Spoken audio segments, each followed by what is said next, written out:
Soy Mick, o lo que queda de él. Antes de empezar esto, una pregunta. Si tuvieras que elegir entre salvar a una persona que quieres, pero que podría estar infectada, o asegurar un refugio para 10 desconocidos sanos, ¿qué ancla te impediría hundirte con tu decisión? Piénsalo bien. La respuesta define quién eres ahora. Bueno, todo empezó como cualquier otro martes. Un día gris con esa lluvia que parece lavar el color del mundo. Yo estaba en mi oficina, en el sótano, revisando las facturas de mantenimiento del edificio, oliendo el cloro de la piscina y el polvo de los conductos de ventilación. Una rutina que conocía como la palma de mi mano. La normalidad era tan densa que casi podías tocarla. Una manta pesada y cómoda antes de que todo se hiciera pedazos. La primera señal fue sutil, casi imperceptible. Una serie de microcortes eléctricos, como parpadeos nerviosos en el sistema nervioso de la ciudad. Las luces del techo de mi oficina titilaron 1, 2, 3 veces. La radio de mi escritorio, sintonizada en una emisora de noticias locales, se llenó de estática por un instante antes de volver con la voz del locutor, que sonaba ligeramente más apurada. Atribuí los fallos a la tormenta que se estaba gestando sobre nosotros, una de esas bestias de verano que nacen en el Atlántico y azotan la costa con una furia primitiva. Afuera, el cielo se había vuelto de un color morado oscuro, como un hematoma a punto de reventar sobre el skyline de la ciudad.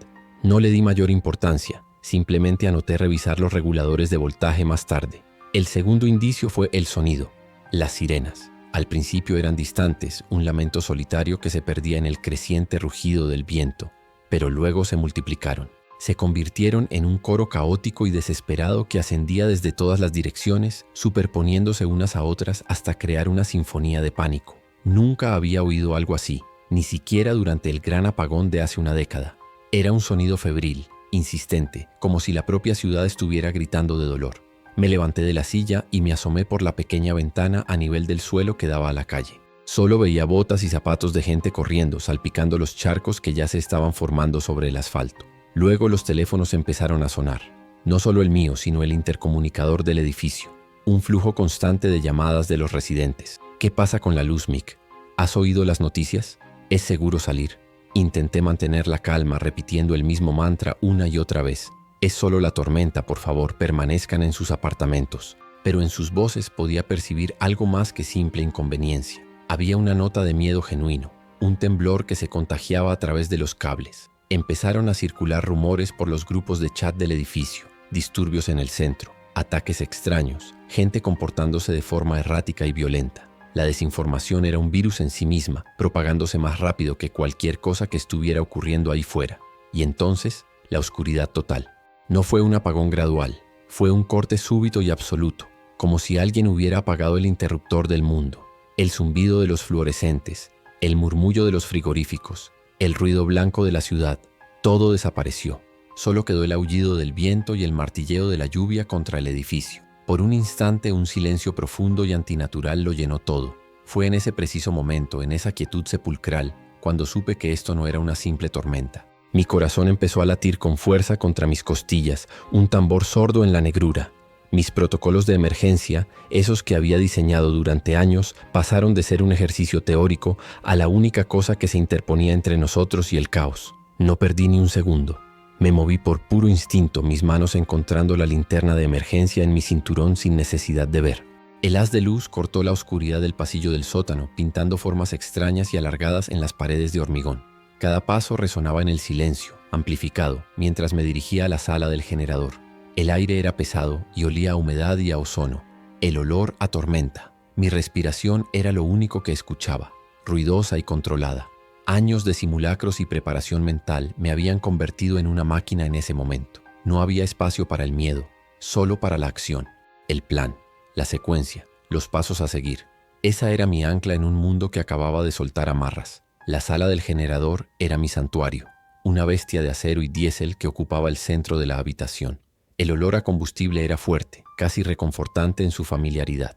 Coloqué la linterna en el suelo, apuntando al techo, y empecé el procedimiento de arranque. Mis manos se movían con una precisión mecánica, abriendo válvulas, comprobando los niveles de aceite, purgando el aire del sistema. Sabía que teníamos combustible para unas 72 horas, si racionábamos la energía de forma estricta. 72 horas de luz, de bombas de agua, de una apariencia de civilización mientras el mundo exterior se desmoronaba. Cada acción era deliberada, un pequeño acto de rebelión contra la anarquía que se cernía sobre nosotros. Con un rugido que sacudió los cimientos, el generador cobró vida. Las luces de emergencia del edificio parpadearon y se estabilizaron, bañando los pasillos en un resplandor anaranjado y tenue. No era la luz normal, brillante y acogedora, sino una iluminación fantasmal de supervivencia. Inmediatamente fui al panel de control principal para empezar a redirigir la energía.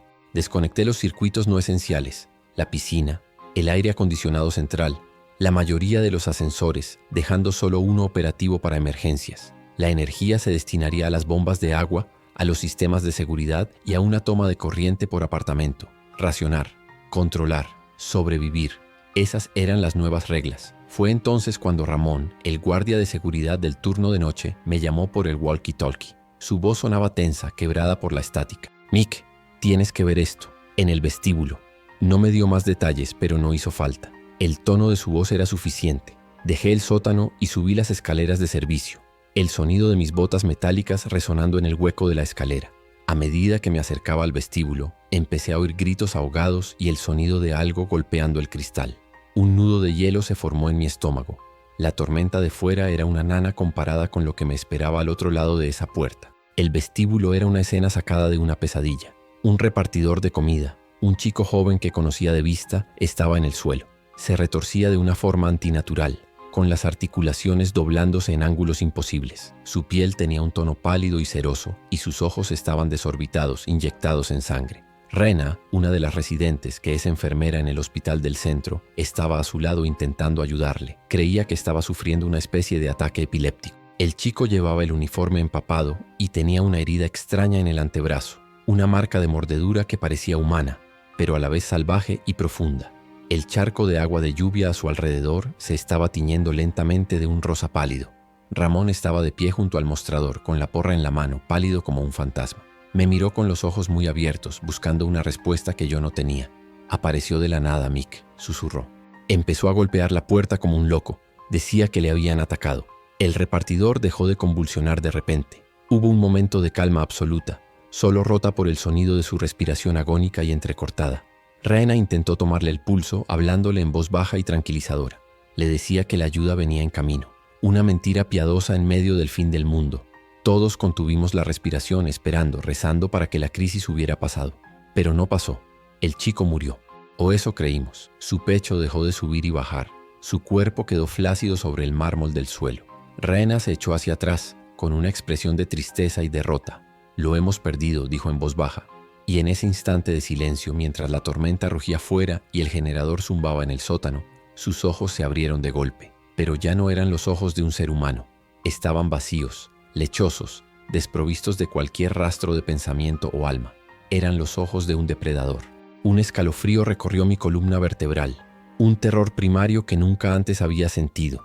El movimiento fue increíblemente rápido y violento. Con un gruñido gutural que no parecía proceder de una garganta humana, el cuerpo del repartidor se abalanzó sobre Rena, derribándola al suelo. No intentó estrangularla ni golpearla. Hizo algo mucho peor. Abrió la boca revelando unos dientes manchados de sangre e intentó morderle el rostro. El grito de Rena fue agudo y lleno de puro terror. Ramón y yo nos quedamos paralizados por una fracción de segundo, nuestras mentes tratando de procesar la escena imposible que se desarrollaba ante nosotros. No era una persona atacando a otra. Era un animal. Era una cosa que había sido un chico. Esa fracción de segundo fue todo lo que necesité. El instinto de supervivencia, o quizás los años de ver películas de terror, se activaron.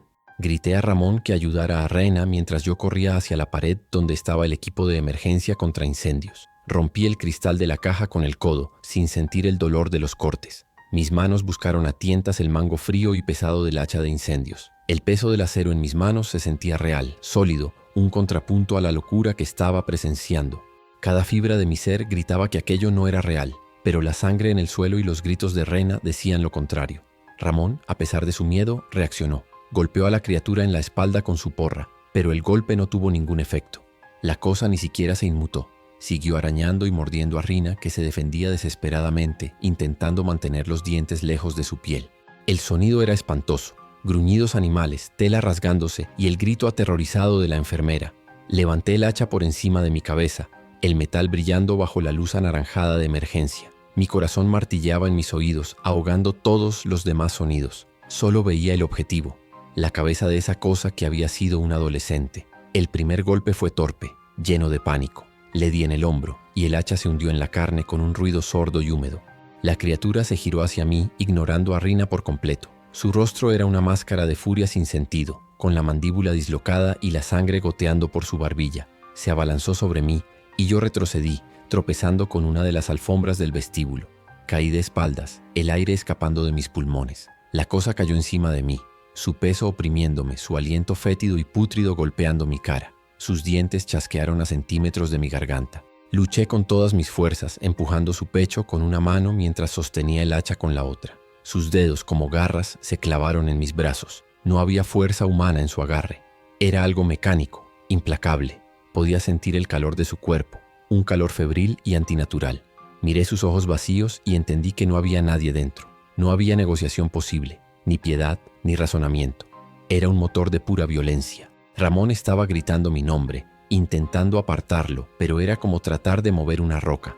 Con un último impulso de adrenalina, giré mi cuerpo y logré liberar mi brazo derecho. No había tiempo para apuntar, no había espacio para un golpe limpio. Simplemente balanceé el hacha con toda la fuerza que pude reunir, en un arco corto y brutal. La hoja impactó en el lateral de su cráneo con un crujido nauseabundo, un sonido que se grabaría a fuego en mi memoria para siempre. La criatura se quedó rígida por un instante y luego todo su cuerpo se desplomó sobre mí, un peso muerto y sin vida.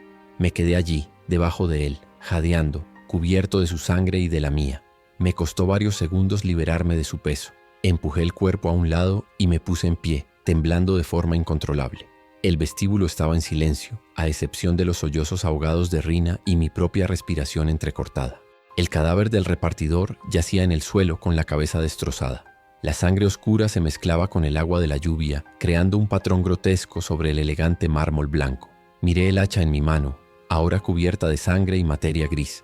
Acababa de matar a alguien, o a algo. La distinción parecía terriblemente importante y al mismo tiempo completamente irrelevante. Ramón me ayudó a levantarme. ¿Estás bien?, preguntó, su voz temblorosa. Asentí con la cabeza, incapaz de hablar.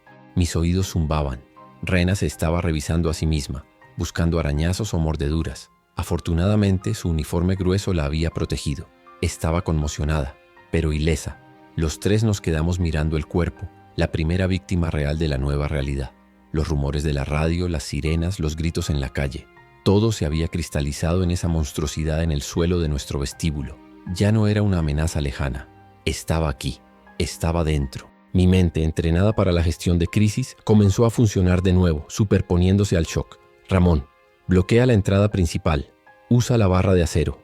Nadie entra, nadie sale. Sin excepciones, ordené, mi voz sonando extraña y distante a mis propios oídos. Rena, ve al cuarto de servicio y coge el kit de trauma. Necesito que te asegures de que no tienes ni el más mínimo rasguño y que revises mis brazos. El pánico podía esperar, la supervivencia no. Teníamos que asegurar el perímetro. Teníamos que asegurarnos de que la infección no hubiera entrado con nosotros. Mientras Ramón arrastraba un pesado banco de metal para trancar las puertas, me acerqué a la pared de cristal que daba a la calle. La lluvia golpeaba el vidrio con furia, distorsionando la vista del exterior. Pero a través del agua y la oscuridad pude ver figuras moviéndose. Caminaban de forma errática, tropezando, con la misma marcha desgarbada que el repartidor. No eran muchos, todavía no, pero estaban ahí fuera. Y la tormenta, lejos de amainar, parecía estar arrojando más de ellos a las calles. Nos habíamos convertido en una isla, un pequeño faro de luz en un océano de creciente oscuridad y horror. Me di cuenta de que el mundo que conocía había muerto en los últimos 30 minutos. Había muerto en el suelo de mármol de mi vestíbulo, con el crujido de un cráneo y el grito de una enfermera. El plan de emergencia que había escrito en mi oficina, con sus protocolos ordenados y sus listas de verificación, parecía una broma cruel. Se basaba en la premisa de que la ayuda llegaría, de que el sistema se restablecería. Ahora entendía que no había ninguna ayuda en camino. Nosotros éramos la ayuda. Nosotros éramos la última línea de defensa. El edificio ya no era solo un lugar de trabajo o un hogar. Se había convertido en una fortaleza. Mientras Rina limpiaba los cortes superficiales de mi brazo, producto del cristal roto de la caja del hacha, mi mirada se desvió hacia las cámaras de seguridad. El monitor mostraba múltiples ángulos del edificio, la entrada del garaje, los pasillos de los primeros pisos, el vestíbulo trasero. Fue entonces cuando vi el verdadero alcance de nuestro problema inmediato. En el callejón trasero, junto a la puerta de incendios del sótano, varias de esas cosas estaban agrupadas. Golpeaban la puerta de acero, atraídas por el sonido del generador. El mismo motor que nos daba vida también estaba actuando como un faro para los muertos, y al mismo tiempo el nivel del agua en el callejón estaba subiendo rápidamente debido a la tormenta. Las alcantarillas no daban abasto. El agua fangosa y oscura ya llegaba a la mitad de la puerta del sótano. Me di cuenta del terrible peligro que suponía esa combinación. La presión del agua inundando el sótano, combinada con la fuerza incesante de los infectados empujando desde fuera, convertiría esa puerta de acero en nuestro punto más débil. Si cedía, estaríamos perdidos. La inundación destruiría el generador y los muertos entrarían directamente al corazón del edificio. Teníamos dos frentes abiertos, el visible en el vestíbulo y el silencioso y letal en el sótano. Comencé a dar órdenes de nuevo, esta vez con una urgencia renovada. Ramón, quédate aquí, vigila el vestíbulo. No dejes que nadie se acerque a las puertas de cristal, ni desde dentro ni desde fuera. Reina, necesito que subas al tercer piso. Empieza a organizar a los residentes. Diles que permanezcan en sus apartamentos, que estamos gestionando una fuga de gas, una mentira, cualquier cosa que los mantenga calmados y fuera de los pasillos. Necesitamos tiempo.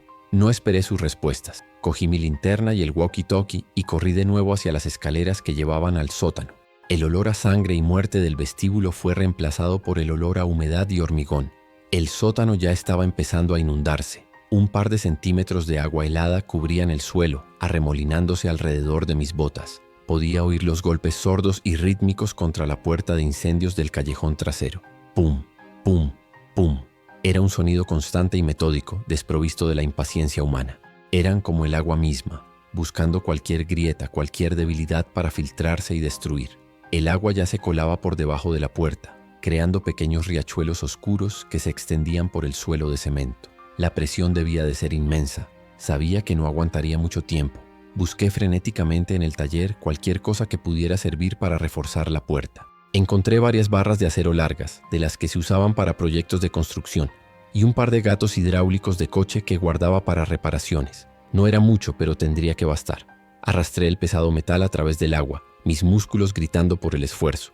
El sonido de los golpes al otro lado de la puerta se hacía más fuerte, más frenético. Era como si pudieran oler la vida al otro lado, como si el zumbido del generador fuera una promesa de calor y carne en medio de la fría tormenta. Trabajé con una velocidad desesperada, el agua subiendo por mis tobillos. Coloqué las barras de acero en diagonal, creando un refuerzo en forma de X contra la puerta. Luego usé los gatos hidráulicos, calzándolos contra la pared opuesta para aplicar presión sobre las barras, empujándolas con fuerza contra el metal de la puerta. El sudor me corría por la cara, mezclándose con el agua sucia que me salpicaba.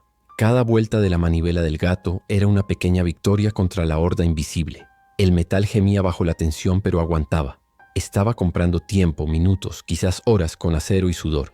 Mientras reforzaba la puerta, un nuevo sonido llegó a mis oídos. Gritos. Provenían del vestíbulo. Agarré el walkie-talkie. «Ramón, ¿qué pasa? Contesta». La respuesta tardó un momento en llegar, y cuando lo hizo, la voz de Ramón era un grito ahogado por la estática y el pánico. «Son los turistas, un grupo de turistas que se quedaron atrapados por la tormenta. Quieren entrar. Están intentando romper el cristal», maldije en voz baja. La situación pasaba de ser una crisis de supervivencia a un asedio con múltiples amenazas. Los muertos fuera, los vivos desesperados fuera, y el agua subiendo bajo mis pies. El edificio entero se estaba convirtiendo en una trampa mortal. «No les dejes entrar, Ramón. No sabemos si están heridos, si están mordidos. No podemos arriesgarnos», grité por el walkie. Sabía lo cruel que sonaba. Dejar a gente fuera, a merced de la tormenta y de esas cosas. Pero la primera regla de mi protocolo era clara. Proteger a los residentes. Proteger la fortaleza. Cualquier brecha, cualquier desconocido, era un riesgo inaceptable. Podía oír el sonido de los golpes contra el cristal a través de la radio, un sonido agudo y desesperado que contrastaba con los golpes sordos y persistentes en la puerta del sótano. Estábamos siendo atacados por ambos bandos, los vivos y los muertos. Una grieta sonora resonó a través del walkie-talkie, seguida de un grito de Ramón. «El cristal. Lo han agrietado con una maleta». El pánico en su voz era palpable. Sabía que la puerta de cristal templado del vestíbulo no aguantaría mucho más. Era un elemento disuasorio, no una barricada. Tenía que tomar una decisión. Podía quedarme en el sótano asegurando el generador y la integridad estructural, o subir y ayudar a Ramón a lidiar con los vivos, dejando la puerta inundada a su suerte por un tiempo. Ambas opciones eran terribles. Ambas podían llevar al desastre. Decidí que la amenaza humana era la más inmediata y la más impredecible. Aguanta, Ramón. Voy para allá.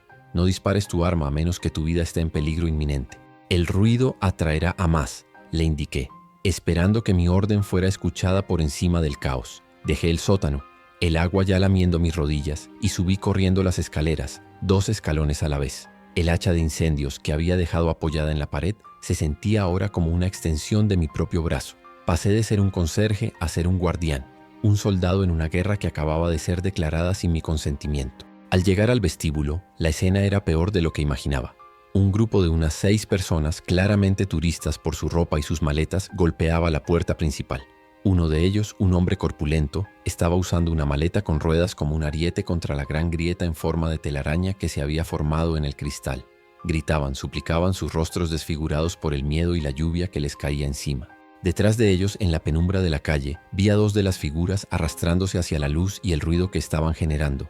Estaban atrayendo a los muertos hacia nosotros. Ramón estaba al otro lado del cristal, apuntando con su pistola con manos temblorosas, gritándoles que se alejaran. Su rostro estaba cubierto de sudor. El conflicto era evidente en su postura. Su deber de proteger y su instinto humano de ayudar estaban en guerra. Me puse a su lado y hablé con la voz más firme que pude encontrar.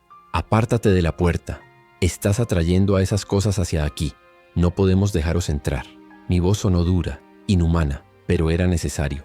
La compasión era un lujo que ya no podíamos permitirnos. Cada decisión se había reducido a una brutal ecuación de supervivencia. El hombre de la maleta se detuvo y me miró. Su rostro era una mezcla de rabia y desesperación. «Hay monstruos ahí fuera. Nos van a matar. No pueden dejarnos aquí».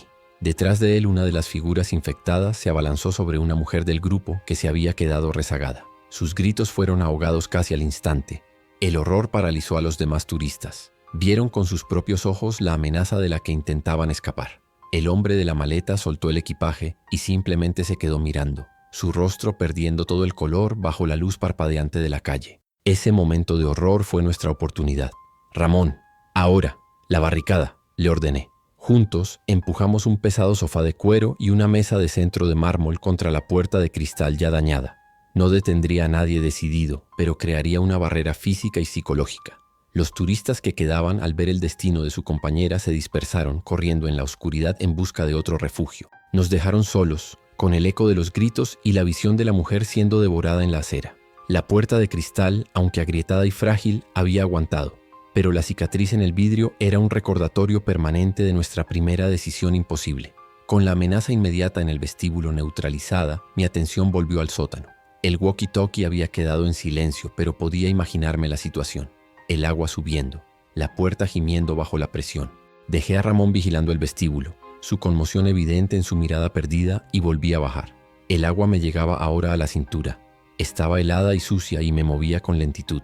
Los golpes en la puerta de acero eran más débiles, amortiguados por el agua, pero no por ello menos amenazantes. La inundación era ahora el principal peligro. Si llegaba al generador, nos quedaríamos a oscuras, sordos y ciegos en medio del apocalipsis. Trabajé durante lo que parecieron horas, el tiempo perdiendo todo su significado.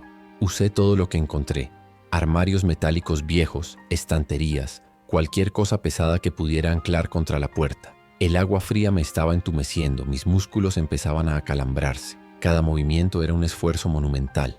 El zumbido del generador era mi única compañía, un latido constante en la oscuridad acuática. Me concentré en la tarea, bloqueando los horrores que había presenciado. El repartidor, la mujer en la calle, cada golpe de martillo, cada vuelta de tuerca, era un acto para mantener esa oscuridad a raya, tanto fuera como dentro de mí. Mientras estaba sumergido hasta el pecho, tratando de asegurar una última viga de metal, escuché un nuevo sonido a través del agua. Un crujido, metálico, lento, ominoso. La puerta, las bisagras estaban cediendo. La combinación de la presión del agua y la fuerza de los infectados estaba literalmente arrancando la puerta de su marco. Me detuve con el agua arremolinándose a mi alrededor. El sudor frío se mezcló con el agua de la inundación en mi frente. Escuché atentamente, y el crujido volvió. Más fuerte esta vez. Era el sonido de nuestra armadura rompiéndose, el sonido del fin de nuestro santuario. Sabía que había perdido la batalla en el sótano. No había nada más que pudiera hacer allí. La puerta iba a ceder. Era cuestión de minutos. Tenía que poner en marcha el siguiente nivel del plan de contingencia, uno que esperaba no tener que usar nunca. Salí del agua tiritando de frío y de miedo, y corrí hacia el panel eléctrico. Con manos temblorosas, desconecté todos los circuitos del sótano y de la planta baja. La única energía que dejé activa fue para los pisos superiores, a partir del tercero. Estaba sacrificando la base del edificio para salvar el resto. Un corte limpio. Una amputación para evitar que la gangrena se extendiera. Subí las escaleras, dejando atrás el sonido del metal retorciéndose y el agua subiendo. En el segundo piso, me encontré con Rina, que había estado tratando de calmar a los residentes. Su rostro estaba pálido pero decidido. La gente está aterrorizada, Mick. Kenji, el del 12B, está perdiendo los estribos. Quiere salir. Dice que tiene familia al otro lado de la ciudad. Kenji, un corredor de bolsa joven, siempre impaciente, siempre creyendo que tenía el control. Era la peor clase de persona para una situación como esta. Un eslabón débil impulsado por el pánico. Antes de que pudiera responder a Rena, oímos un fuerte estruendo desde el vestíbulo, seguido de un grito. Corrimos hacia las escaleras que daban a la planta baja. A través de los barrotes vimos a Kenji. Había bajado, ignorando las advertencias. En su mano sostenía un palo de golf. Había golpeado el cristal agrietado de la puerta principal, haciéndolo añicos. «Voy a salir de aquí», gritaba, con los ojos desorbitados. Ramón intentaba detenerlo, pero Kenji lo empujó. A través del agujero en el cristal, las figuras de fuera empezaron a entrar, tropezando con los restos del sofá. Kenji había abierto la puerta del infierno por pura estupidez y pánico. El universo pareció encogerse en ese único instante, reducido al sonido del cristal, haciéndose añicos y al grito demente de Kenji. El viento y la lluvia irrumpieron en el vestíbulo como una exhalación helada del mundo moribundo de ahí fuera, trayendo consigo el hedor a carne podrida y a asfalto mojado. Por la abertura dentada que Kenji había creado, la primera de esas cosas tropezó y cayó dentro, seguida inmediatamente por otra. Se movían con una torpeza horrible, como marionetas con los hilos cortados, pero con una dirección y un propósito implacables. El ruido, la luz, la vida. Kenji se quedó paralizado con el palo de golf aún en sus manos, su rostro una máscara de incomprensión y terror al ver lo que había desatado. Ramón reaccionó primero, empujando a Kenji hacia atrás, lejos del hueco. «¡Idiota, qué has hecho!», gritó, su voz ahogada por la incredulidad. Pero ya era demasiado tarde. Más infectados se estaban congregando en la entrada, atraídos por los gritos de Kenji. La barricada improvisada de sofás y mesas les ralentizaba, pero no les detendría.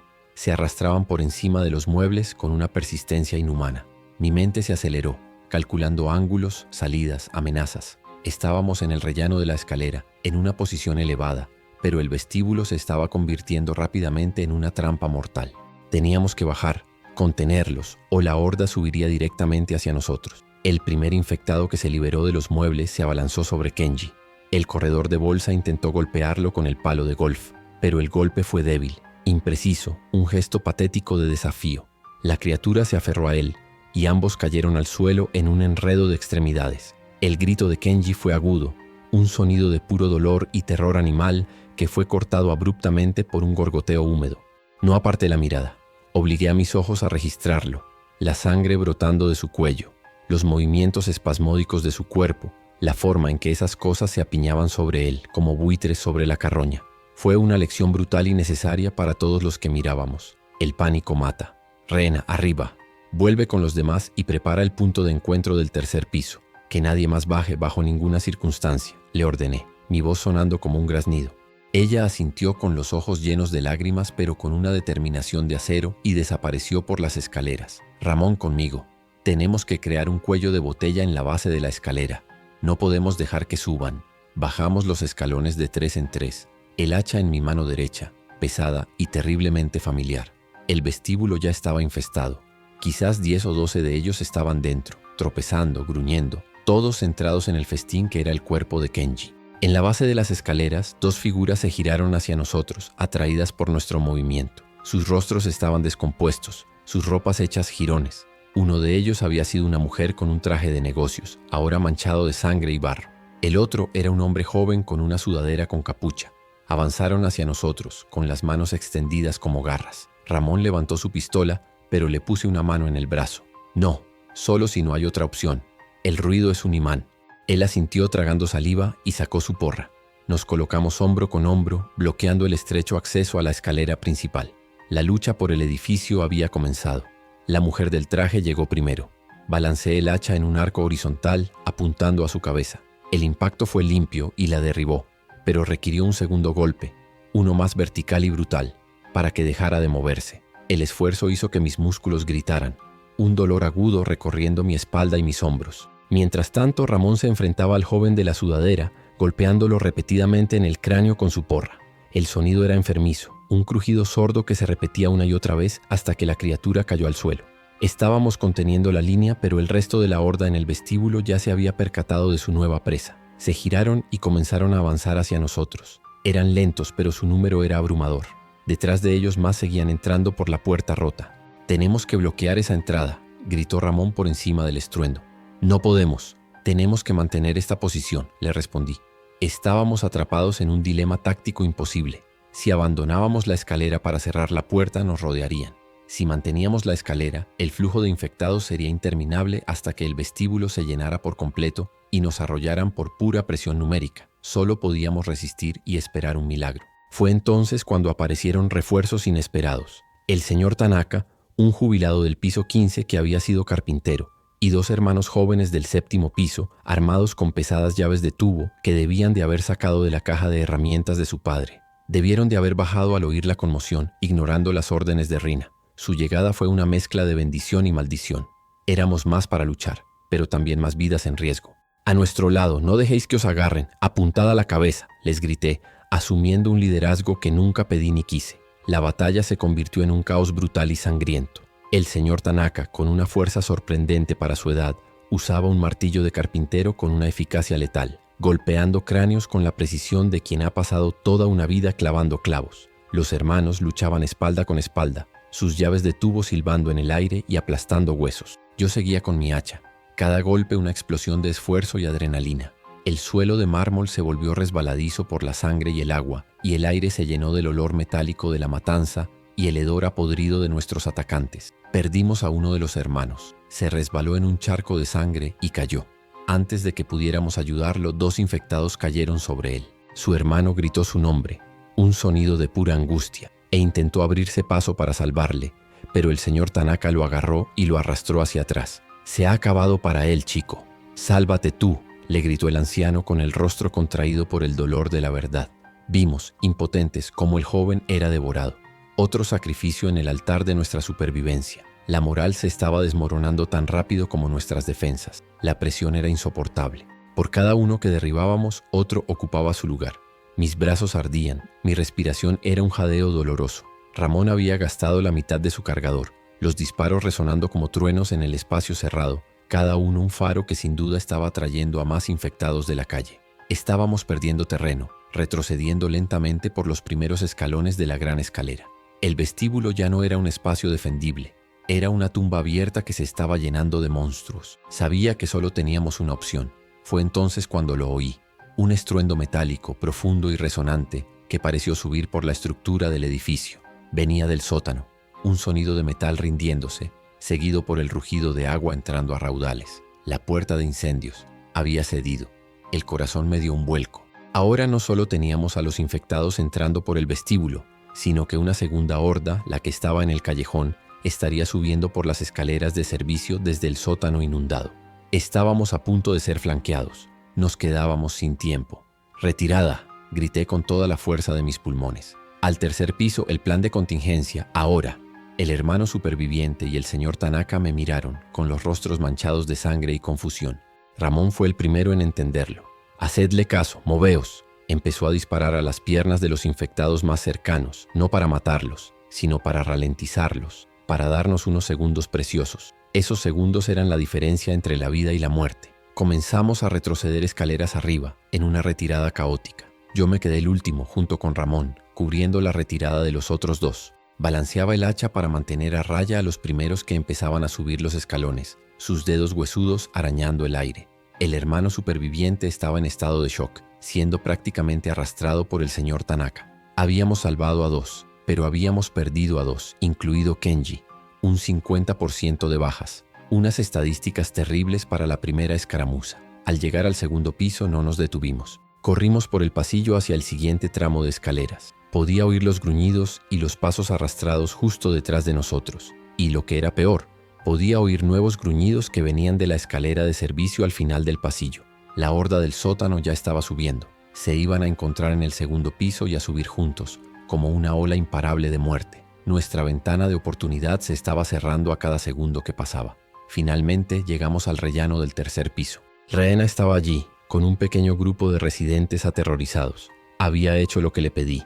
Estaban esperando junto a la barricada. No era una barricada de muebles, era el plan de contingencia Omega, como lo había llamado en mis notas. Una pesada puerta cortafuegos de acero enrollable, de las que se usan en los muelles de carga, que había conseguido en una subasta del ayuntamiento e instalado yo mismo con la excusa de una mejora de seguridad contra incendios. Estaba integrada en la pared, justo al principio del pasillo del tercer piso, aislando por completo el hueco de la escalera. «¡Ciérrala!», le grité a Rina mientras el señor Tanaka y el joven pasaban a través de la abertura. Rehena y otro residente empezaron a girar la manivela del mecanismo de cierre manual. La pesada puerta de acero comenzó a descender con un chirrido agudo y metálico. Ramón pasó justo cuando la puerta llegaba a la mitad. Ahora solo quedaba yo. Me di la vuelta y me planté en el último escalón, el hacha preparada. El primer infectado llegó a la cima de las escaleras del segundo piso y empezó a subir hacia mí. Detrás de él docenas más. Balanceé el hacha una última vez derribando al primero y haciéndolo caer sobre los que venían detrás, creando un enredo momentáneo de cuerpos. Ese instante fue todo lo que necesité. Me giré y me lancé por debajo de la puerta de acero que descendía, rodando por el suelo del pasillo del tercer piso, justo cuando el borde metálico golpeaba el suelo con un estruendo final y definitivo. ¡Boom! El sonido selló nuestro destino. Nos quedamos en silencio, conteniendo la respiración al otro lado de la puerta. El silencio duró apenas un segundo. Luego comenzaron los golpes. Primero uno, luego dos, luego una docena. Golpes sordos, arañazos metálicos, el peso de docenas de cuerpos arrojándose contra nuestra única defensa. La puerta de acero se abombó ligeramente hacia adentro, pero aguantó. Estaba diseñada para resistir el fuego durante horas. Podía resistir aquello. Nos habíamos salvado. Habíamos sobrevivido a la primera noche, pero el sonido de la horda al otro lado de la puerta era un recordatorio constante de que no habíamos ganado nada. Simplemente habíamos comprado un poco más de tiempo en una jaula más pequeña. Me puse en pie, con cada músculo de mi cuerpo gritando de dolor y agotamiento. Miré a mi alrededor. El pasillo estaba iluminado por las luces de emergencia, creando sombras largas y danzantes. Éramos un puñado de supervivientes. Yo, Ramón, Rehena, el señor Tanaka, el joven traumatizado cuyo nombre ni siquiera sabía, y otros 5 o 6 residentes que nos miraban con una mezcla de gratitud y terror absoluto. Éramos todo lo que quedaba, al menos en esta parte del edificio. Una comunidad improvisada, forjada en sangre y miedo. El joven que había perdido a su hermano se derrumbó en el suelo, sollozando incontrolablemente. Su dolor era un sonido crudo y terrible en el pasillo silencioso. Nadie sabía qué decir. Rehena se arrodilló a su lado, no como enfermera, sino como un ser humano tratando de consolar a otro. El señor Tanaka se apoyó contra la pared, limpiando la sangre de su martillo con un trozo de su camisa, su rostro una máscara impasible que no lograba ocultar el temblor de sus manos. Cada uno de nosotros estaba procesando el horror a su manera. Ramón se acercó a la puerta de acero y apoyó la oreja en ella. «Siguen ahí», susurró, aunque todos podíamos oírlos. «No se van a ir». Tenía razón. No se cansan, no duermen, no razonan, solo esperan.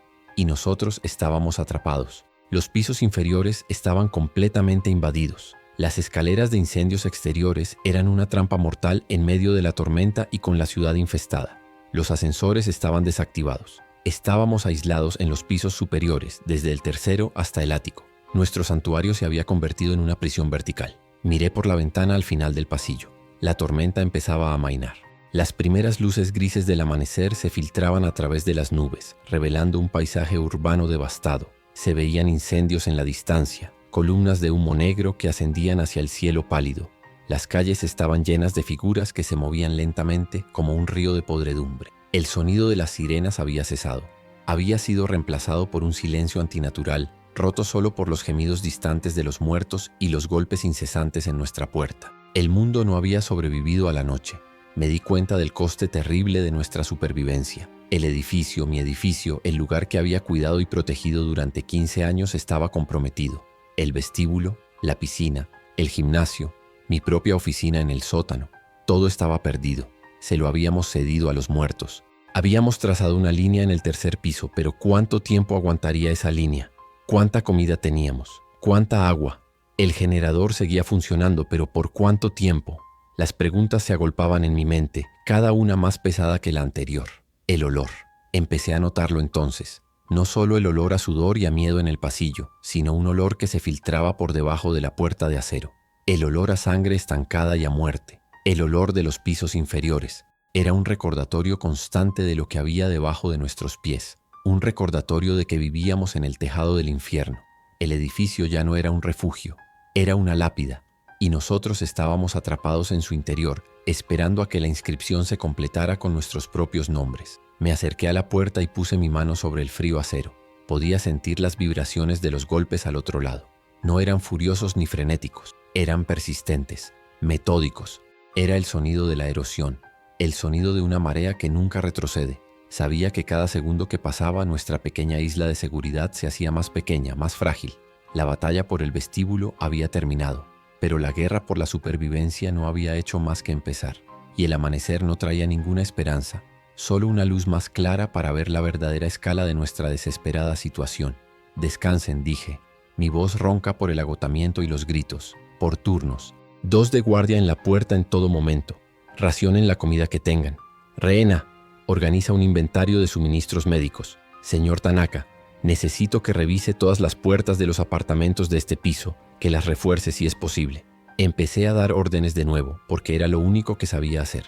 La estructura, el orden, eran las únicas armas que nos quedaban contra el caos. Si nos deteníamos, si nos permitíamos pensar demasiado, nos desmoronaríamos. Mientras los demás empezaban a moverse como autómatas, me quedé mirando la puerta de acero. El hacha en mi mano se sentía increíblemente pesada, como si contuviera el peso de todas las vidas que se habían perdido en las últimas horas. La pregunta que me hice al principio de esta grabación volvió a mi mente. La elección entre salvar a un ser querido infectado o a 10 extraños. Ahora entendía que la pregunta era errónea. No se trataba de elegir. Se trataba de cuántos pedazos de tu alma estás dispuesto a sacrificar para ver el siguiente amanecer. La noche había terminado. El asedio había comenzado. Me pregunté cuántos de nosotros seguiríamos vivos para ver el final del día. Miré la cámara, este pequeño ojo de cristal que estaba registrando mi testamento. No sabía si alguien encontraría esto alguna vez, pero sentía la necesidad de dejar constancia, de que habíamos luchado, de que habíamos intentado sobrevivir. El zumbido del generador seguía sonando, un latido débil y artificial en un mundo muerto. Era el sonido de nuestro tiempo prestado, y el reloj ya estaba en marcha. Los golpes en la puerta continuaron, convirtiéndose en el nuevo ritmo de nuestras vidas. Pum, pum, pum. Un recordatorio constante de que la muerte estaba esperando pacientemente justo al otro lado. Me di cuenta de una verdad sombría y terrible en ese momento. No habíamos logrado encerrarlos fuera. Nos habíamos encerrado nosotros dentro con nuestros propios miedos, nuestras pérdidas y la certeza de que la ayuda nunca llegaría. La lucha ya no era por el edificio, sino por cada hora, cada minuto de existencia. Me alejé de la puerta y fui a ayudar al señor Tanaka. El trabajo mantenía la mente ocupada. El trabajo evitaba que pensaras en el hermano muerto, en Kenji, en la mujer de la calle. El trabajo era una oración mecánica. Mientras revisábamos la cerradura de la primera puerta del pasillo, me di cuenta de que todos los planes, todos los protocolos que había escrito, se reducían a esto. Una puerta de acero, un puñado de supervivientes aterrorizados y un amanecer que no prometía absolutamente nada. El hermano superviviente, cuyo nombre descubrí que era Leo, seguía llorando en silencio en un rincón. Su pérdida era una herida abierta en nuestro pequeño grupo. Todos la sentíamos. Era un presagio de lo que nos esperaba a todos. En este nuevo mundo, el amor y el apego eran vulnerabilidades. Eran anclas que te arrastraban al fondo. Y sin embargo, eran lo único por lo que valía la pena luchar. Esa contradicción era el corazón de nuestra nueva existencia. Ramón se sentó junto a la puerta con la pistola en el regazo, sus ojos fijos en el acero. Su rostro, normalmente jovial y despreocupado, había envejecido 10 años en una sola noche. Vio la muerte de cerca y eso le había cambiado para siempre. Todos habíamos cambiado. Éramos versiones más duras, más frías y más frágiles de nosotros mismos. Cristales agrietados que intentaban mantener la forma bajo una presión insoportable. Rehena, a pesar de su propio trauma, se movía entre los supervivientes, revisando heridas, ofreciendo palabras de consuelo, repartiendo las pocas barritas de cereales que alguien tenía. Se había convertido en el corazón de nuestro grupo, mientras yo me había convertido en el puño, una simbiosis necesaria para sobrevivir. Necesitábamos tanto la compasión como la crueldad para seguir adelante. Miré a la pequeña comunidad que se había formado en el pasillo del tercer piso. Un conserje, un guardia de seguridad, una enfermera, un carpintero jubilado, un adolescente en duelo y un puñado de residentes anónimos. Éramos la improbable tripulación de este arca de hormigón. a la deriva en un océano de muertos. Y la tormenta, la verdadera tormenta, no había hecho más que empezar. El amanecer reveló la verdad en los rostros de todos. El shock inicial estaba dando paso a la desesperación. La adrenalina de la lucha se desvanecía, dejando tras de sí un agotamiento profundo y una conciencia aterradora de nuestra situación. Estábamos en una isla, sí, pero la isla se estaba hundiendo lentamente, y no había tierra a la vista. Los golpes en la puerta se volvieron menos frecuentes, pero más pesados, como si los infectados estuvieran trabajando juntos, empujando con un peso colectivo. O quizás era solo mi imaginación, mi mente agotada creando patrones en el caos, pero el miedo que sentía era real. El miedo a que el acero, por muy fuerte que fuera, tuviera un punto de ruptura. Decidí que necesitábamos un plan a más largo plazo. Cuando las cosas se calmen, tenemos que hacer un inventario completo, anuncia el grupo. Comida, agua, medicinas, armas improvisadas. Necesitamos saber exactamente con qué contamos. Cada apartamento de estos pisos superiores es una caja de suministros potencial. Tenemos que ser sistemáticos. El orden contra el caos era lo único que tenía. La pequeña luz roja de esta cámara parpadeaba en la penumbra. Se sentía como un ojo impasible, juzgando nuestras decisiones, registrando nuestro descenso. Hablarle era como gritar en el vacío, pero era mejor que el silencio. Era un testimonio. Estuvimos aquí. La noche había sido sobre la acción, la reacción, la supervivencia momento a momento. El día, me di cuenta, iba a ser mucho peor. El día sería sobre la espera, sobre escuchar a los monstruos arañar tu puerta, sobre mirar a tus vecinos y preguntarte quién se rompería primero, sobre enfrentarse a la lenta y agónica comprensión de que no había escapatoria. El olor a muerte se hacía más fuerte, un miasma que lo impregnaba todo. Me pregunté por el resto de la ciudad, por el resto del mundo. ¿Había otros como nosotros atrapados en sus propias fortalezas improvisadas? ¿O éramos los últimos? La falta de información era una forma de tortura en sí misma. Estábamos completamente ciegos y sordos. El último sonido que registré antes de apagar la cámara por un rato fue el de Leo, el joven que perdió a su hermano. Dejó de llorar, se levantó, fue hacia la ventana del final del pasillo y se quedó mirando la ciudad muerta. No dijo nada. Su silencio era más aterrador que cualquier grito. Era el sonido de la esperanza muriendo.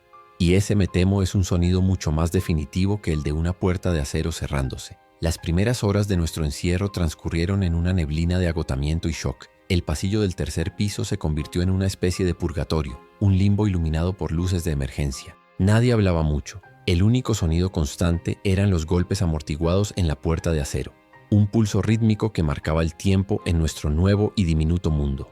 La gente se sentó apoyada en las paredes, con las rodillas pegadas al pecho, como si intentaran hacerse lo más pequeños posible. Cada uno estaba atrapado en su propia isla de silencio, reviviendo los horrores de la noche. Yo no era diferente, pero sabía que si me dejaba hundir, nos ahogaríamos todos. Encontré una pizarra blanca en la sala de conferencias de uno de los apartamentos de la esquina, que pertenecía a una empresa de consultoría. La arrastré hasta el pasillo, junto a la barricada. El chirrido de las ruedas sobre el suelo fue un sonido extrañamente normal, un eco del mundo de antes. Cogí un rotulador y empecé a escribir. Turnos de guardia, inventario de recursos, reglas de racionamiento. Crear estructura era mi forma de luchar contra el caos. Era un acto de fe, una declaración de que no nos rendiríamos a la anarquía, ni a la de fuera ni a la que amenazaba con brotar entre nosotros. Algunos me miraban con apatía, otros con un destello de esperanza. Establecí el primer turno de guardia de 4 horas. Ramón y el señor Tanaka. Ramón, por su entrenamiento. Tanaka, por su calma imperturbable. Su trabajo no era luchar, sino escuchar. Escuchar cualquier cambio en el sonido del otro lado de la puerta, cualquier indicio de que el acero pudiera estar cediendo. Mientras tanto, organicé 2 equipos para la tarea más crucial. El inventario. Reena se encargaría de buscar suministros médicos. Yo me encargaría de la comida, el agua y las herramientas. Teníamos 14 pisos por encima de nosotros, un centenar de apartamentos. Éramos náufragos en una isla desierta llena de casas fantasma. Nuestro primer objetivo fue el 4º piso. La idea de abrir la puerta de un apartamento se había convertido en algo aterrador. Detrás de cada puerta podía haber cualquier cosa. Un superviviente aterrorizado, un infectado esperando en silencio o simplemente una quietud que te helaba los huesos. Decidimos un protocolo: golpear 3 veces, anunciar quiénes éramos y esperar 1 minuto completo. Si no había respuesta, forzaríamos la cerradura. El señor Tanaka, con su vieja caja de herramientas, demostró ser un maestro en abrir puertas sin hacer demasiado ruido. Cada clic de la cerradura al ceder era como el latido de un corazón nervioso. El primer apartamento que abrimos estaba impecable. Pertenecía a una pareja de ancianos que, según recordaba, estaban de viaje visitando a sus nietos. La luz del amanecer entraba por las ventanas, iluminando las motas de polvo en el aire. Sobre la mesa del comedor había 2 tazas de té, ya frías, y un periódico del día anterior. Las noticias hablaban de una gripe agresiva y de disturbios esporádicos. Era como mirar un fósil, una instantánea de un mundo que ya no existía. La normalidad de la escena era más perturbadora que cualquier horror. Nos movimos en silencio, casi con reverencia, recogiendo latas de sopa y botellas de agua como si estuviéramos profanando una tumba. Continuamos así, de puerta en puerta, piso por piso. Cada apartamento contaba una historia silenciosa. En uno encontramos una maleta medio hecha en la cama, clara señal de alguien que intentó huir. En otro, la televisión seguía encendida, mostrando una pantalla de estática de colores, un fantasma electrónico. Encontramos comida, mucha más de la que esperaba. La gente de ciudad siempre tiene las despensas llenas para un día de lluvia. Encontramos agua en botellas, en los depósitos de los inodoros, en los calentadores. Encontramos botiquines de primeros auxilios, linternas, baterías. Cada hallazgo era una pequeña victoria, una gota de esperanza en un océano de desesperación. Designamos el apartamento 10C como nuestro almacén central. Era espacioso y estaba a medio camino de los pisos que controlábamos. Empezamos a apilar metódicamente los recursos, latas de un lado, productos secos de otro, agua embotellada formando una pequeña muralla. Rehena hizo lo mismo con los suministros médicos en el apartamento de al lado, creando una enfermería improvisada. Ver los recursos acumulados nos dio una sensación tangible de seguridad, una ilusión de control. Nos daba un número, la cantidad de días que podíamos sobrevivir si éramos inteligentes. El tiempo se había convertido en nuestro recurso más preciado y a la vez en nuestro peor enemigo. No todos estaban dispuestos a cooperar ciegamente. A medida que el shock inicial se disipaba, empezaron a surgir las personalidades. Un hombre llamado Marcus, un abogado del piso 20 acostumbrado a dar órdenes en lugar de recibirlas, se enfrentó a mí en el pasillo. ¿Quién te ha nombrado rey de este castillo, Mick?, preguntó con los brazos cruzados. Estamos confiscando propiedad privada. Esto no es legal. Su comentario era tan absurdo en nuestra situación actual que casi me reí. La civilización se había derrumbado. La gente estaba siendo devorada en las calles, y a él le preocupaba la legalidad de coger una lata de judías. Mi respuesta fue fría y directa. No tenía energía para discutir. Las leyes que conocías murieron anoche. Ahora solo hay una ley. Hacemos lo que sea necesario para que este grupo sobreviva. Si quieres debatir sobre la propiedad de una lata de atún, puedes hacerlo ahí fuera, dije, señalando con el pulgar la puerta de acero. Aquí dentro seguimos un plan. Mi plan. O ayudas o te apartas. Marcus se quedó callado, fulminándome con la mirada, pero no dijo nada más. Se había establecido un precedente. La autoridad no venía de un título, sino de la voluntad de tomar decisiones imposibles. La tensión también se manifestaba de formas más silenciosas. La gente se agrupaba por afinidad, desconfiando de los demás. Las miradas se cruzaban en el pasillo, juzgando, evaluando. ¿Quién es fuerte? ¿Quién es débil? ¿Quién se quebrará primero?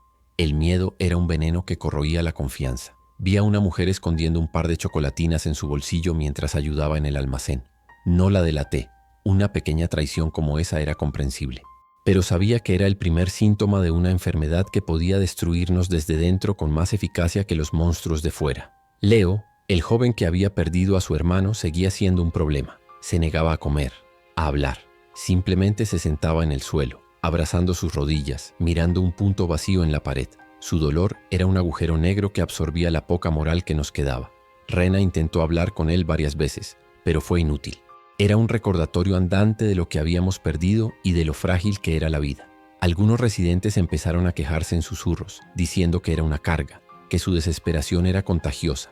La crueldad de la supervivencia empezaba a mostrar su feo rostro. A media tarde, mientras despejábamos el piso 16, hicimos un descubrimiento que nos heló la sangre. Forzamos la puerta del 16B y el olor nos golpeó al instante. Era el olor dulzón y metálico de la sangre. Entramos con cautela, yo con el hacha y Ramón con la pistola. En el salón encontramos a un hombre desplomado en un sillón. Se había disparado en la cabeza. Sobre una mesa a su lado había una radio de onda corta, de aspecto caro y profesional, que emitía un suave zumbido de estática. Y junto a ella, una nota. Era una nota de suicidio. La nota era breve, escrita con una caligrafía temblorosa. Decía que había estado escuchando las transmisiones internacionales. Hablaba de informes de brotes simultáneos en las principales ciudades del mundo: Londres, Tokio, El Cairo, Sydney. No era una epidemia local, era global. La palabra pandemonio estaba subrayada 3 veces. El hombre había escuchado los gritos de sus vecinos por el pasillo, había visto lo que ocurría en las calles desde su ventana y había llegado a la conclusión de que no había escapatoria. Había elegido su propio final. La radio de onda corta estaba muerta. No pudimos sintonizar nada más que estática. La noticia del alcance global de la catástrofe se extendió como un reguero de pólvora entre nuestro pequeño grupo. Aniquiló la última y frágil brizna de esperanza que algunos albergaban en secreto. La esperanza de que el ejército llegaría, de que otras ciudades, otros países vendrían al rescate. Estábamos solos. La humanidad entera estaba sola, luchando la misma batalla desesperada en miles de frentes aislados como el nuestro. La comprensión fue un golpe físico. Vi cómo la luz se apagaba en los ojos de varias personas. La lucha por la supervivencia se convirtió en algo mucho más sombrío, un simple aplazamiento de lo inevitable. El suicidio del hombre del 16B nos obligó a enfrentarnos a una nueva tarea horrible, la gestión de los cadáveres. No podíamos dejarlo allí. El cuerpo se descompondría, atraería plagas, sería un foco de enfermedades. Con la ayuda del señor Tanaka, envolvimos el cuerpo en sábanas y lo trasladamos a uno de los congeladores industriales de la cámara frigorífica del pequeño supermercado que había en el ático, un servicio de lujo para los residentes más ricos. Tuvimos que hacer lo mismo con el hermano de Leo y con Kenji, cuyos restos recuperamos del vestíbulo en una incursión rápida y peligrosa. Cada cuerpo que guardábamos en el frío era un peso en nuestra conciencia. El día se arrastró con una lentitud agónica. El ritmo de nuestra existencia se estableció. Turnos de guardia, expediciones de búsqueda de recursos, comidas silenciosas y comunales con comida enlatada fría. El sonido de los golpes en la barricada se convirtió en ruido de fondo, una parte tan normal de nuestro ambiente como el zumbido de las luces de emergencia. Nos estábamos adaptando. Los seres humanos son increíblemente buenos en eso.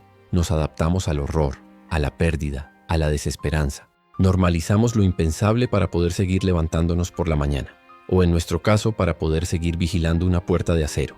La falta de sueño empezó a tacer mella.